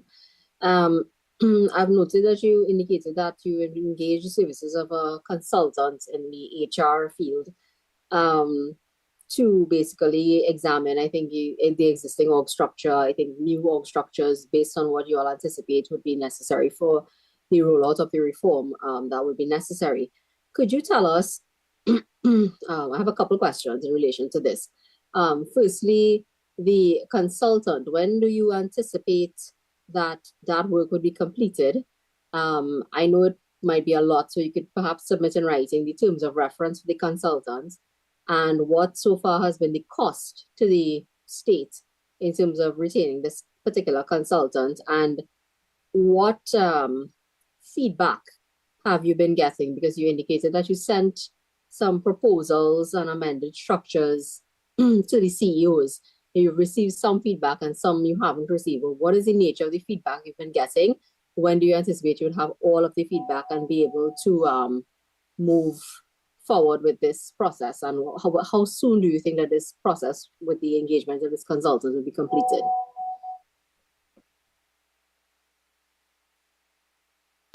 Thank you, Member. We'll certainly submit in writing, but I can say the consultant has finished her work already. We had done a small retention over a couple of months, which we can report to you easily as suggested in writing. The work has been finished. The report now goes through a number of steps. It has to go, first of all, into the lineup of when will we turn it on, i.e. the local government full reform. A lot of these things kick in with the answer to the incumbent council application or not. If I could explain that, just to remind Madam Chair, the Privy Council ruling in the case that has defined our term says if you're going to put on an aspect of reform, that it must apply to future councils, not incumbent councils. So without an amendment to the law to say, well, look, any reform is going to be to incumbents, and then the challenge on that may inevitably come, one has to weigh up litigation versus preparation in those aspects, right?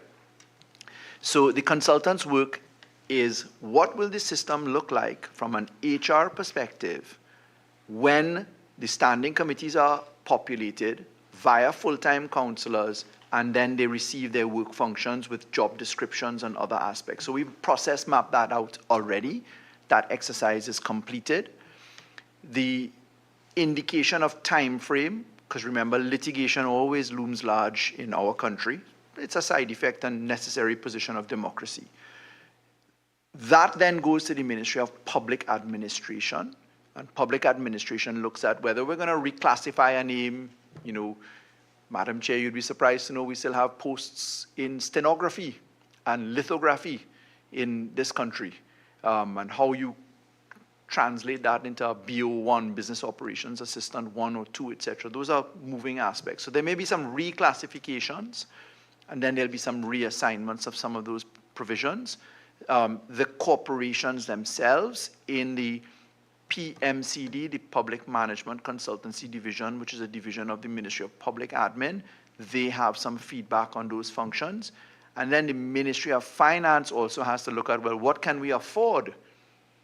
The digitization process may result in a need for less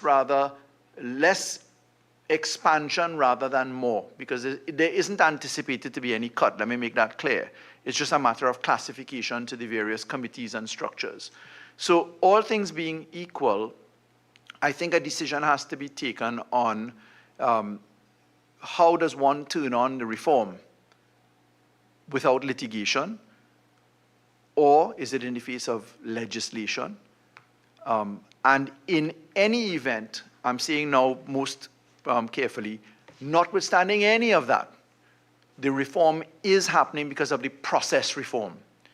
So the vast majority of work that the change agent program is bringing across the field and the digitalization and digitization program is bringing, that has resulted in significant process management that is of a very different nature.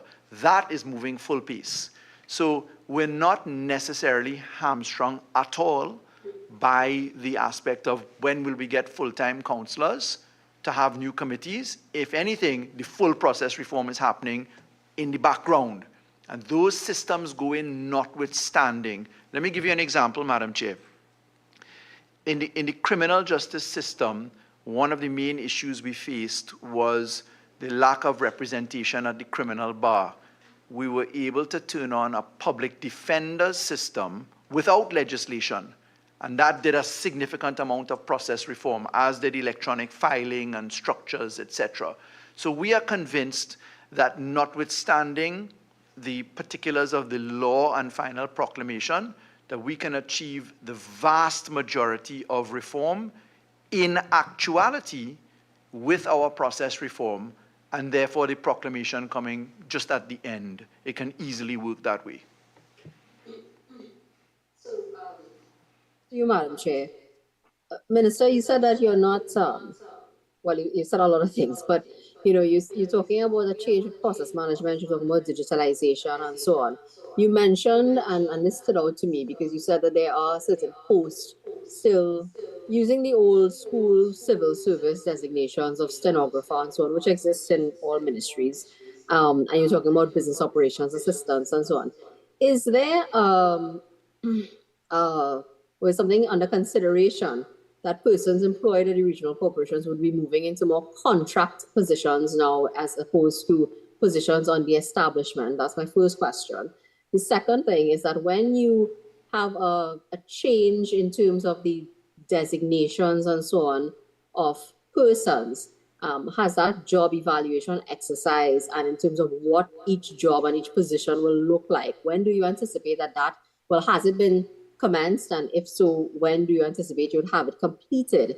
And have you engaged with the unions that represent workers at the different corporations in terms of these exercises that are taking place, since it may very well affect terms and conditions and remuneration and duties and other things in relation to the persons currently working at the 14 different corporations?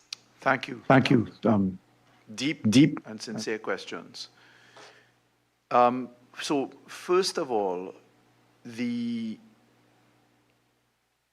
the reform exercise does involve some reclassification, and the reclassification may be nomenclature as opposed to substantive.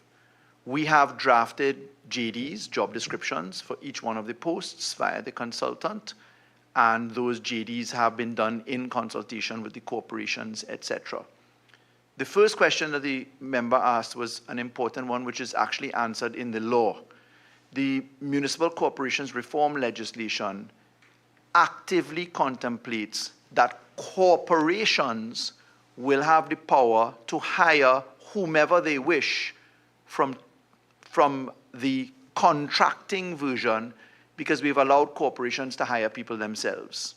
We've balanced that in the 11th schedule amendment that is brought into the Municipal Corporations Act with the powers of disciplinary procedures, etc., and that's in the Reform Act. So the Reform Act allows, because there was a very loud complaint from all corporations that they couldn't control their employees or were not sufficiently in command of their employees. So the ability to contract employees is in the Reform Act, and that was passed in both houses, etc., and has been accepted. That is without prejudice to the fact of the full maintenance of the two service corporations that operate in the municipal corporations realm. One is the Public Service Commission, and the other one is the Statutory Services Commission, the LASCSA. So the two service commissions go there. No one can be put out of job.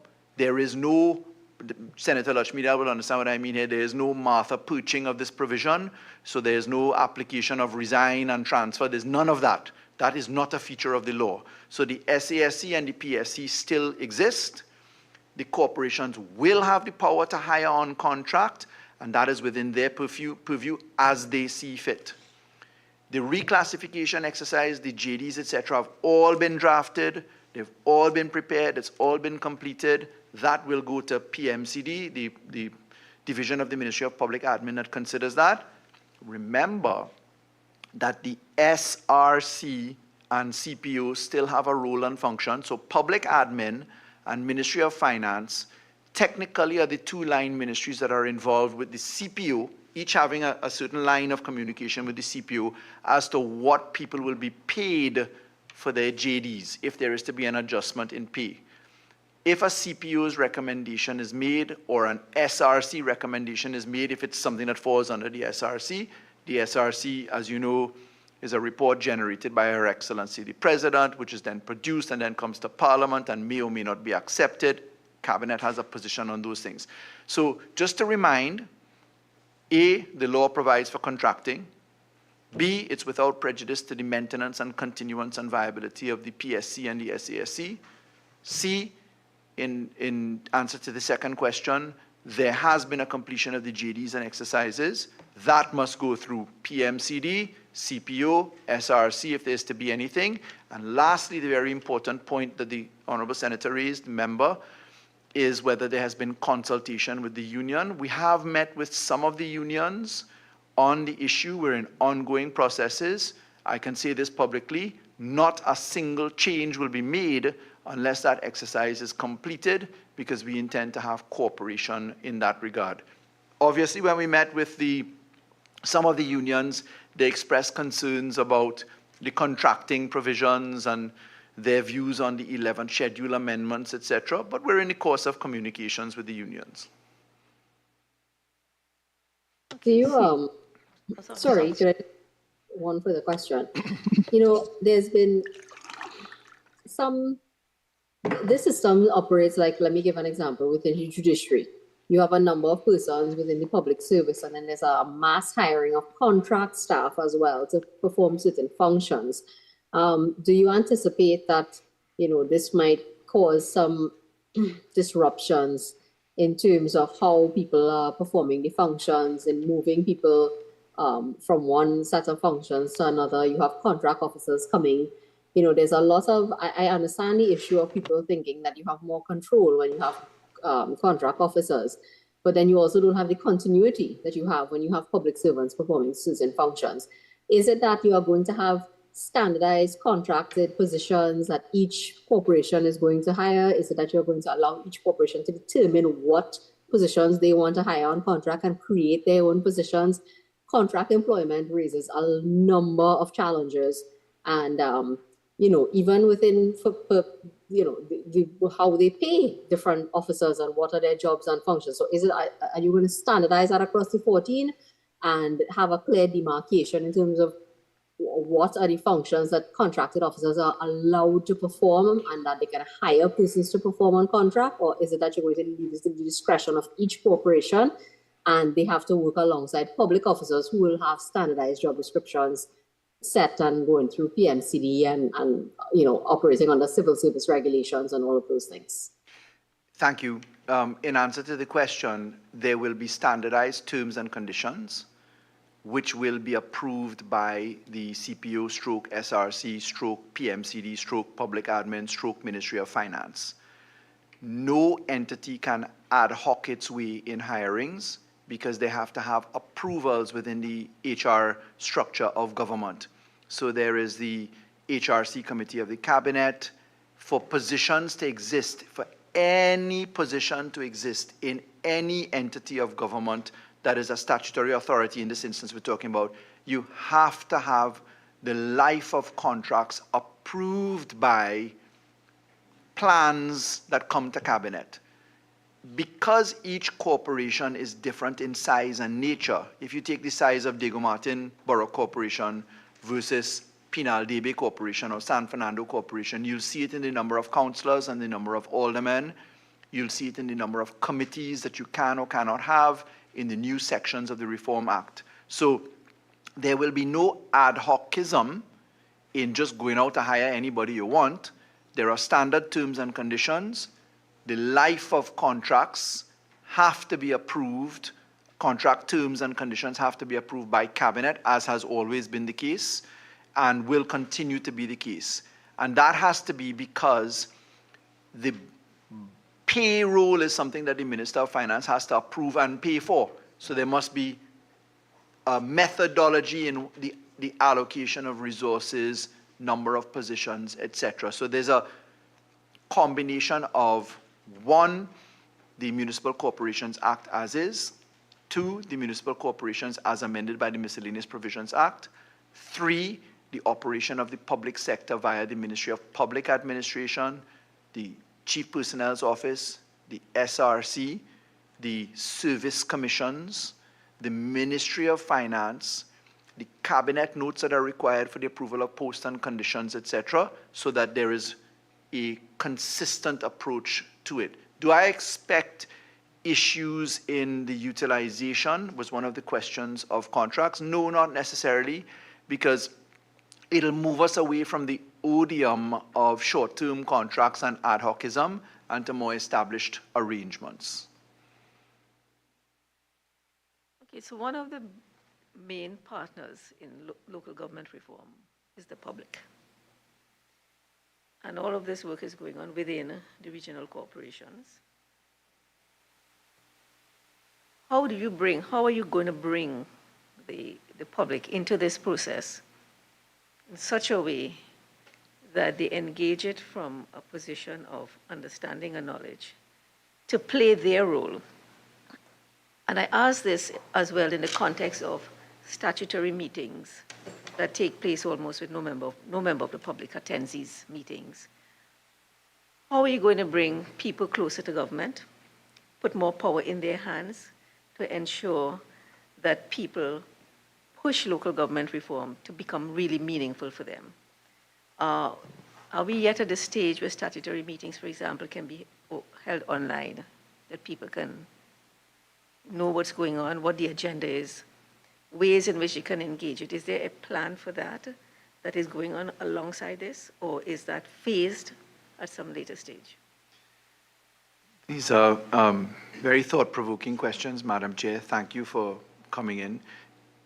Because local government is so large, it would be easy to get lost in the journey through the forest, which is why at head office and in terms of reform, having drafted the local government reform package myself, and now having the task of having to implement it, I can tell you that it is no easy exercise, but it's very doable. once you identify what the system is. It's not too far different from the reform that I did when I was Attorney General and Minister of Legal Affairs, more importantly, in what the system looked like. I had made a commitment, and the Prime Minister gave the latitude to make sure that people could attend virtually to court, that prisoners didn't have to be transferred up and down, that we would create divisions of court, that we would digitize structures, fix penalty tickets, demerit points, abolish preliminary inquiries. All of those matters were digital processes done with law as guiding markers. It's the same exercise in local government. What we have done is to keep to a very core skeleton structure. What is the plant and machinery required? What are the people required? Who are they? What are the processes that need reform? And then what is the law? In that order. In bringing the population forward, we have used a number of tools. One of them we launched just this month, which is the local app. So we selected 5 corporations. We built software by ourselves. We launched it, and that's an open source data collection tool. It allows the population to report every single issue on the item into local government, have it processed and assigned, and then tracked. Red light, it's stuck, nothing happening. Yellow light, it's awaiting an input. Green light, it's happening, and it's the time frame. In the first phase of that process of public engagement, it allows us to have a conversation with the public about cost. Because most people that approach government services have a degree of maximum frustration because I can't get the thing done. It's not happening in time. It's just one street light. Oh gosh, it's just one hole in the road. Look at that grass, it's 14 feet tall.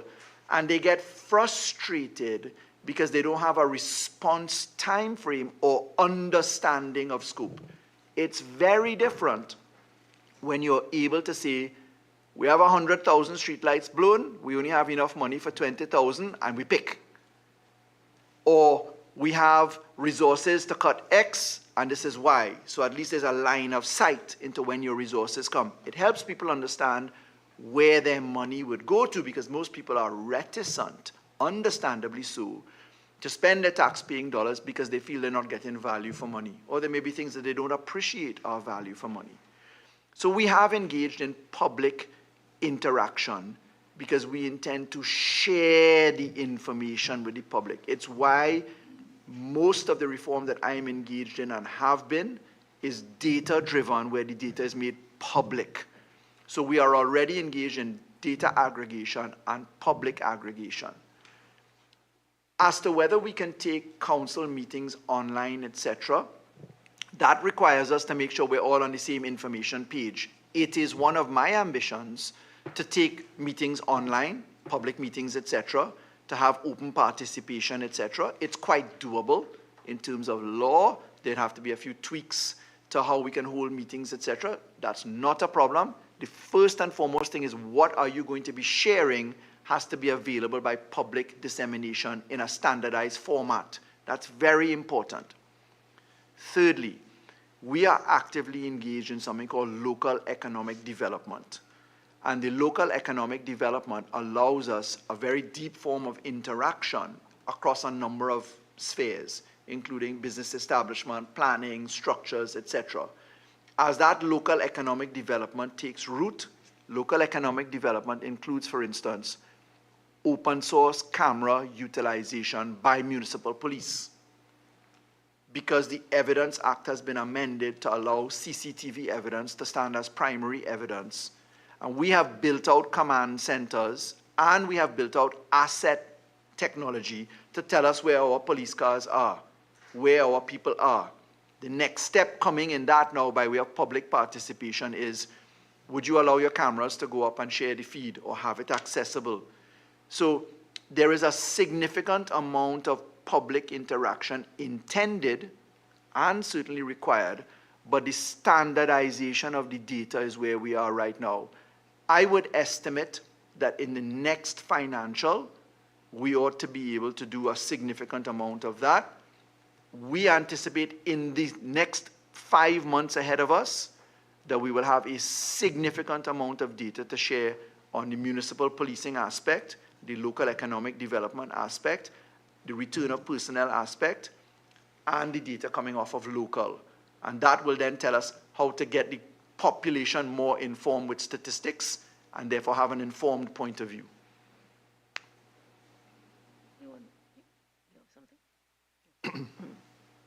Two concerns arising out of the minister's contribution. The minister spoke about the launch of the app where people can report.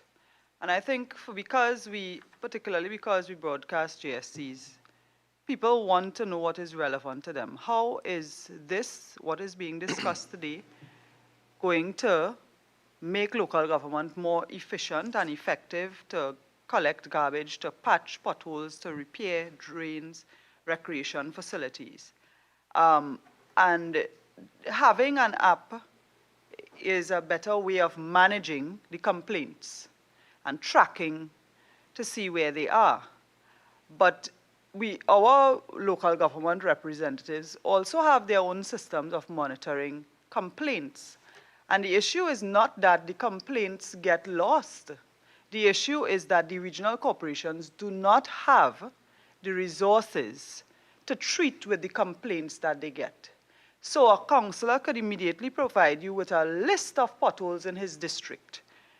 Having that list presented by the councillor or having that list submitted on the app does not make a difference to the person who is the complainant if the pothole is not going to be patched. We have issues of scavenging allocations being cut, reduced, wages and COLA even, because in the last midterm review, the ministry had to come to Parliament to get supplementary provisions for wages and COLA. You have a shortfall of the cadre of workers in each regional corporation, and because, as you mentioned, Penal Debe, Hoover, Tabakit, expanding. So the demand for labor is higher with the same labor force. And the regional corporations are not getting the funding, whether it is under short-term employment or to expand their cadre to deal with the complaints and concerns. And with the launch of this app, my question is, the data from this app, is it intended to, well, the thing is, it may not even fall directly under you, but is it intended to give corporations some guarantee of funding based on their need, based on the number of requests? Because I am seeing you have such an urgent program for reform, and you have your change agents, and you have approval for your change agents, yet you do not have approval for funding for your change agents. So while you have launched an app, and it might sound good, the man on the street wants to know, is my pothole going to be fixed? Is my garbage going to be collected? Is the grass on the side of the road going to be cut? And to me, that is the bottom line.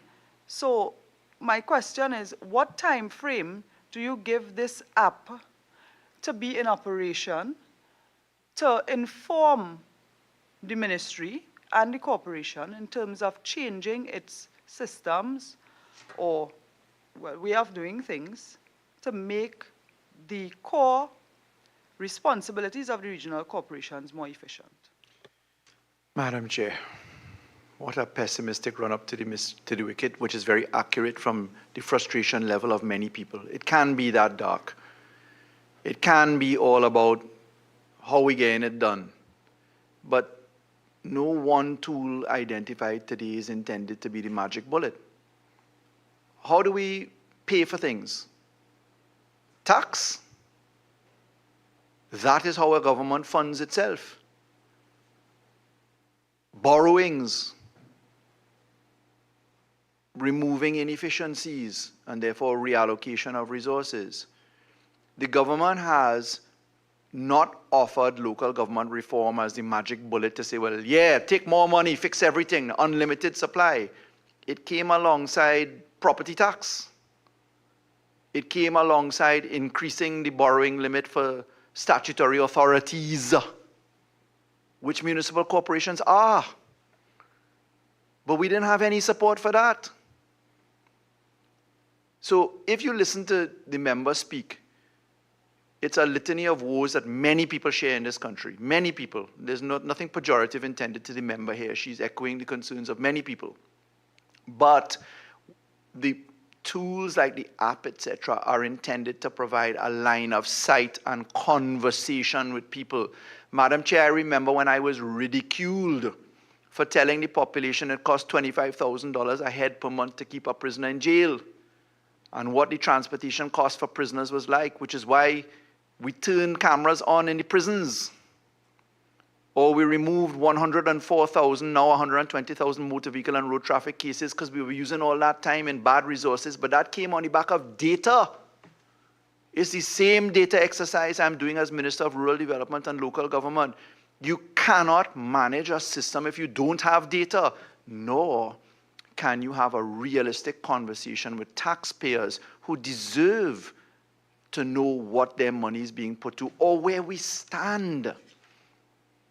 So my position is that it's not a magic bullet. The data will be used. We are engaging in economies of scale. We're doing return of personnel so that people don't have to commute to head office to sign in, to go on the field. We're doing where are the police cars located, where are the policemen located, so you know they're 6 minutes out, 4 minutes out. We're doing the local app so we'll know how much it costs, because you could go to a restaurant and read the whole menu and say, I want everything. The question is, what can you afford? That's a real conversation to happen in this country. But it can't happen in a vacuum where no to property tax, no to debt ceiling limit, no to increased borrowing, no to everything. You have to work your way through what you can afford in the economies of scale while trying to bring about reform. The reform that we are intent upon delivering is value for money.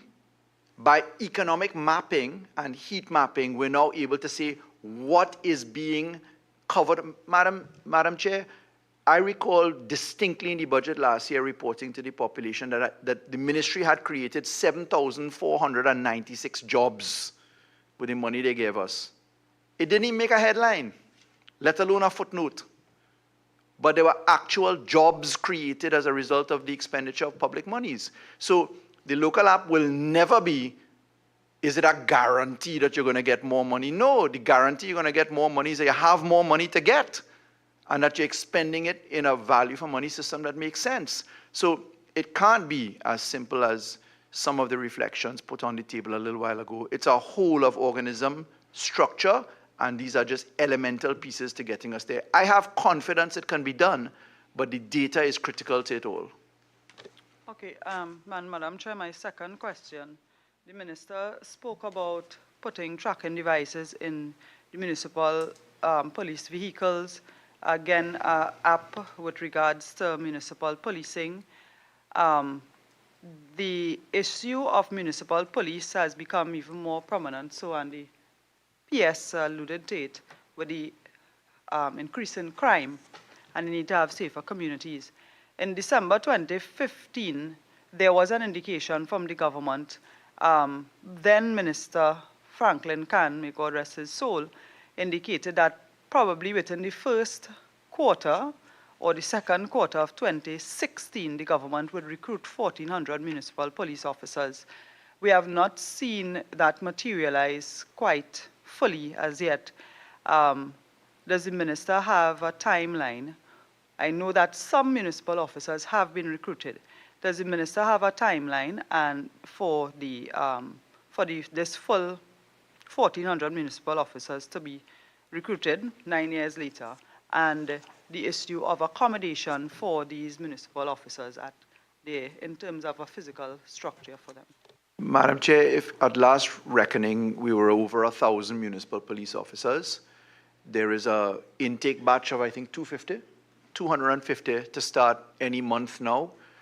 We're just doing some repairs to the Municipal Police Academy in San Fernando. To have that done, emergency repairs were undertaken. So that should put us in a position to have a further 250 into training, which would leave us roughly 150 next to go. In the meanwhile, we have, as municipal police and as an academy, trained litter prevention. We've also done the predial larceny squad. We've done other positions. So yes, the recruitment exercise has been there. To start off with, December 2015 is to forget what happened in 2016, where the price of oil dropped to $27 a barrel and we had 96% loss in revenue. It's to forget what happened in 2020 and 2021 and 2022 with COVID, where the price of oil went under to minus $3 West Texas Intermediate.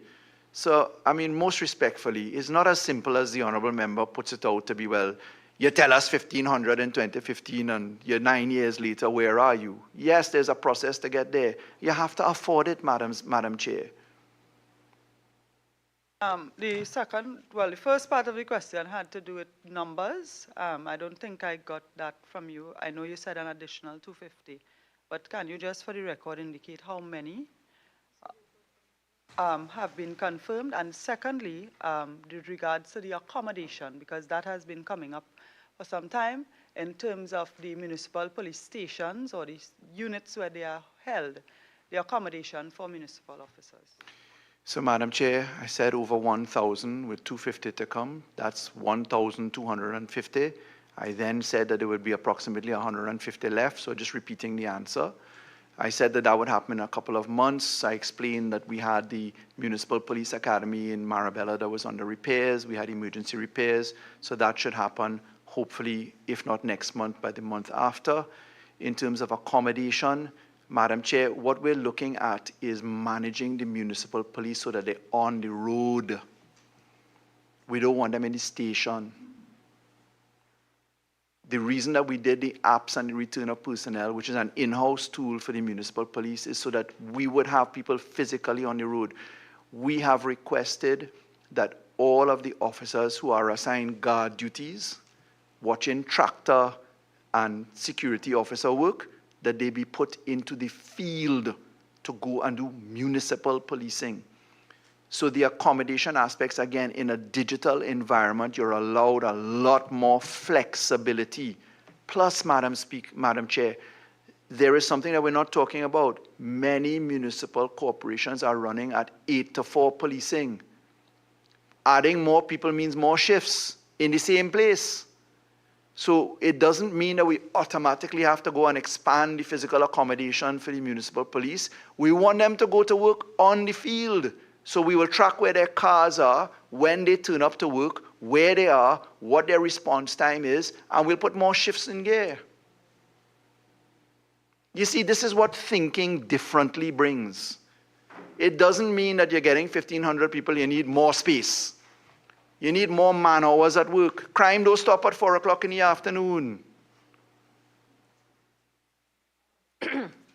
Madam Chair, I just want to, perhaps with the input of the PS and with some consultation from municipal police officers, I agree with the having municipal police more out into the communities. There are a lot of things that regional corporations would like to have their municipal police officers engage in at their markets, at their recreation facilities within the communities, and building that relationship between the police and the regional corporation and trust in the communities. And of course, I think all of us would want the police officers out there, but we cannot, we cannot lessen the value of accommodation because it is also part of their function as human beings. When they are out on the field, there must be some place for them to come back and have lunch. There must be a place for them to come back and rest, to change, in terms of their uniforms and so on, because they don't travel to work in their uniform. You must come there and you must change. You must have secure places for them for storage of ammunition and their licensed firearms and so on. And at present, even without the full 1,400 police officers, at present, many municipal corporations do not have the accommodation for their present cadre. And many of them would like to go beyond the 8 to 4. But I think we just have to be careful that we do not lessen the importance of accommodation while we are fully supportive of them being more out on the field, particularly for areas where you have the far-flung areas from the quarters from the head office of the regional corporation and the municipal police stations, right? Madam Chair, on that point, I thank the member for raising a very important point. I should inform that we are actively engaged in the introduction of mobile police units, physical pop-up units that you can drop down in communities. Same way we do at carnival time, booths that arrive, drop bars that go down. So we're looking to take municipal policing into the community in a much more aggressive fashion. Relative to the comfort of municipal police, we're very concerned about that. Madam Chair, I don't know if during a disaster emergency you've ever seen the municipal police at work. They are frontline responders in ensuring that we get to spaces, etc. But Madam Chair, we are investing heavily in their ICT, their command centers, their monitoring stations, etc.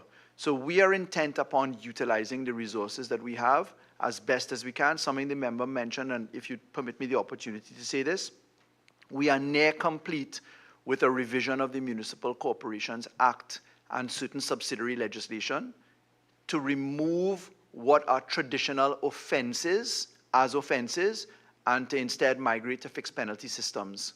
It's something I did as Attorney General, as you're aware, in the motor vehicle and road traffic work, where we reduced the number of summary offenses so that less market police chasing would go down and more enforcement would go down on challenge proceedings relative to fixed penalty notices, etc. So we're looking to do things very differently. We've done an exercise to look at what occupies the municipal police time. How many tickets, how many prosecutions, how many offenses, what is the net result on policing? More than comfort policing and presence. There's a material statistic that is to be reported on, which we're nearly ready to report on, which will underwrite as data the reforms that we want to bring. One, municipal coordination, utilization of their resources in different ways, move towards fixed penalty and other aspects in markets, demerit point systems, etc., so that we get more police time out on the road. So there's a very large exercise on the municipal police going on. I hope to come to Parliament in the next parliamentary session, subject to the LRC's agreement on these matters. Is there any other question? All right. So, and I would say that what we've heard here today is a lot of the foundational work that is taking place towards reform. And we have no way really of knowing the impact of this, the success of it, the challenges beyond, the ones you've identified. And there's very little that we can see and the public can get as to feeling the impact at this stage. And that has to do simply with the rollout that you have been describing. So I think that we need to see you, or the Minister of Local Government, more regularly, not 5 years, as you mentioned before. Certainly, It's the first time I've been invited. Thank you, Madam Chair. So we should see you fall in the 12-month period that you gave at first. There's quite a number of things that are coming just next month in August and so on and so forth. What I would like you to, two things. One of the mysteries of that the public can't come to terms with is this business of unspent balances. Because when you keep asking for things and you hear, well, there's no money, you don't understand how you end up sending back money. And if in your brief wrap-up, you can give the public an idea of what will local government feel like when the process you're in is completed. What is that vision? You have quite a number of pieces of legislation, for example, very basic, simple things like the Dogs Act and so on and so forth, but those are real problems for people. What is this going to feel like when you finish this process, you've done the legislative agenda and so on? What can they expect? Thank you, Madam Chair. Let's deal with the unspent balances. I'll deal with that first. Okay. Yes, so unspent balances, people kind of wonder, how on earth could you have an unspent balance? So an unspent balance represents monies that corporations have inside their statutory account, which were given to them to engage in a particular activity in a particular financial year, and which they did not have to give back to the consolidated fund because they were already approved, but they just could not be spent in the financial year that happened. So it stays in the pot. Over time, some of those unspent balances have aggregated to significant amounts. So I mentioned earlier Port of Spain Corporation sitting on $45 million of unspent balances. The vast amount of money in that pot came from money which came from the purchase of Victoria Keys land. So when HDC had to acquire Victoria Keys property and they paid for it, that money went to the corporation because the land was owned by the corporation. It went into their consolidated fund and it became something labeled as an unspent balance, but which really wasn't, they didn't spend the money. That was money, it was a capital gain, if I could put it that way, right? Chaguanas Corporation the other day had $7 million in unspent balances, etc. Now, there's a formula by which you can access those unspent balances, which involves a process. And the process is that you have it audited by the ministry, and once it's audited, the council by resolution makes a request to utilize monies from the unspent balances, and that is approved by the minister. Our job at the ministry was to make sure that all of the accounting was done so that corporations had access to their unspent balances, and we made a significant inroad into that. So that's the concept of unspent balances. You will find, Madam Chair, as we progress henceforth, that unspent balances will be less and less and less because the tracking of expenditure and the reform of the planning and projects unit and the accounting unit and with the public procurement law means that there'll be a faster spend from the pot. What would local government feel like? Local government ultimately serves as an aggregator of many services. So it's the front line for disaster management. It technically has 81% of the road network, but that's currently being managed largely not by the corporations who get $3 million in their entire allocation for roads, but by the Ministry of Works and Transport, which really functions to treat with that. As an aggregator, it coordinates with WASA, it coordinates with T&Tech, it coordinates with the Ministry of Health for public health, it coordinates with the judiciary for licenses, etc., and for offenses, it coordinates with the Ministry of Planning for planning and facilitation or property development, etc. It's the Regional Corporation Approval Center. So local government has a large connection to many other areas. What was absent in local government was the plug-in to other areas so that we're all on the same page. So the local app, for instance, a simple little app, allows us, when we get a pothole recorded, automatically to talk to WASA, Ministry of Works, Public Utilities, etc. So we know it's a water line that needs to be repaired, so we don't see this circumstance or phenomenon of a freshly paved road in Trinidad, and then 2 weeks later, WASA digging a trench down the road through lack of coordination or because the heavy equipment burst the line while they were paving it, right?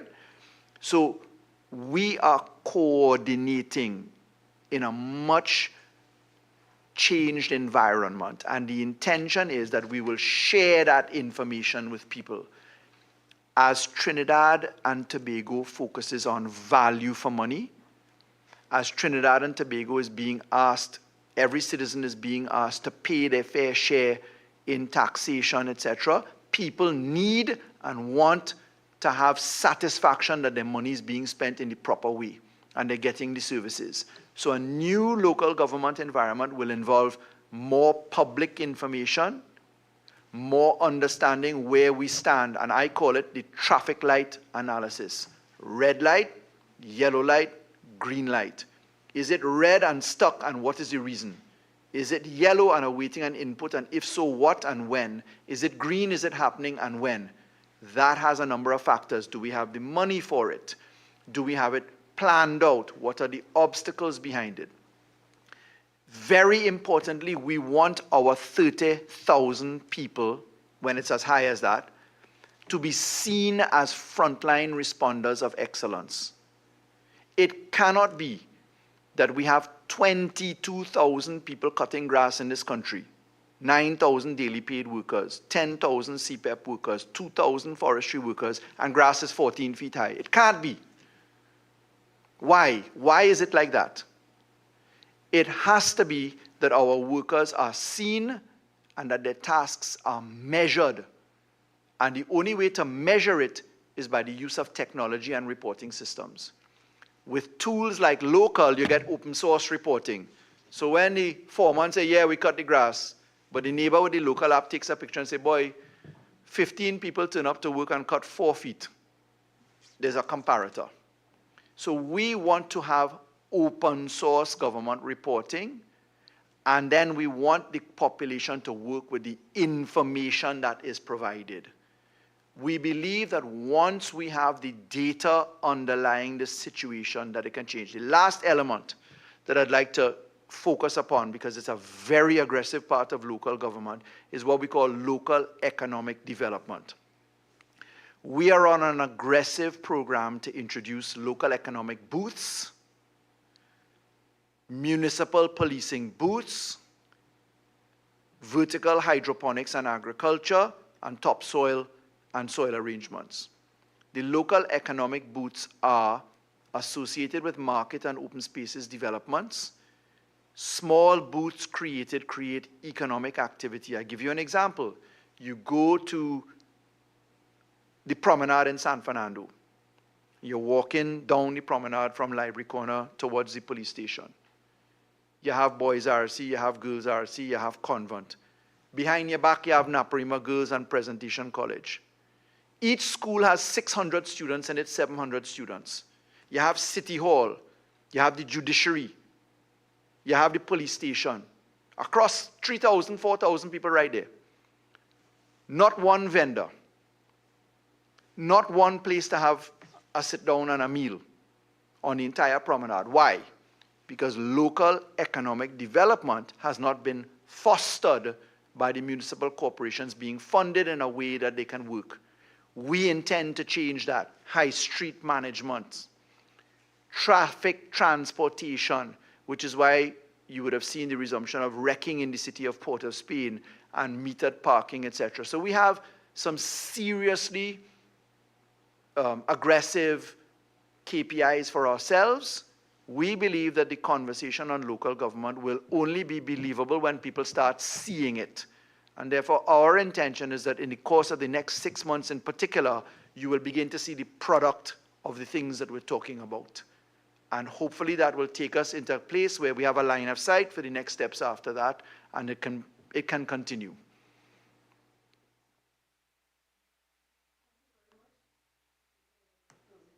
Yes, ma'am.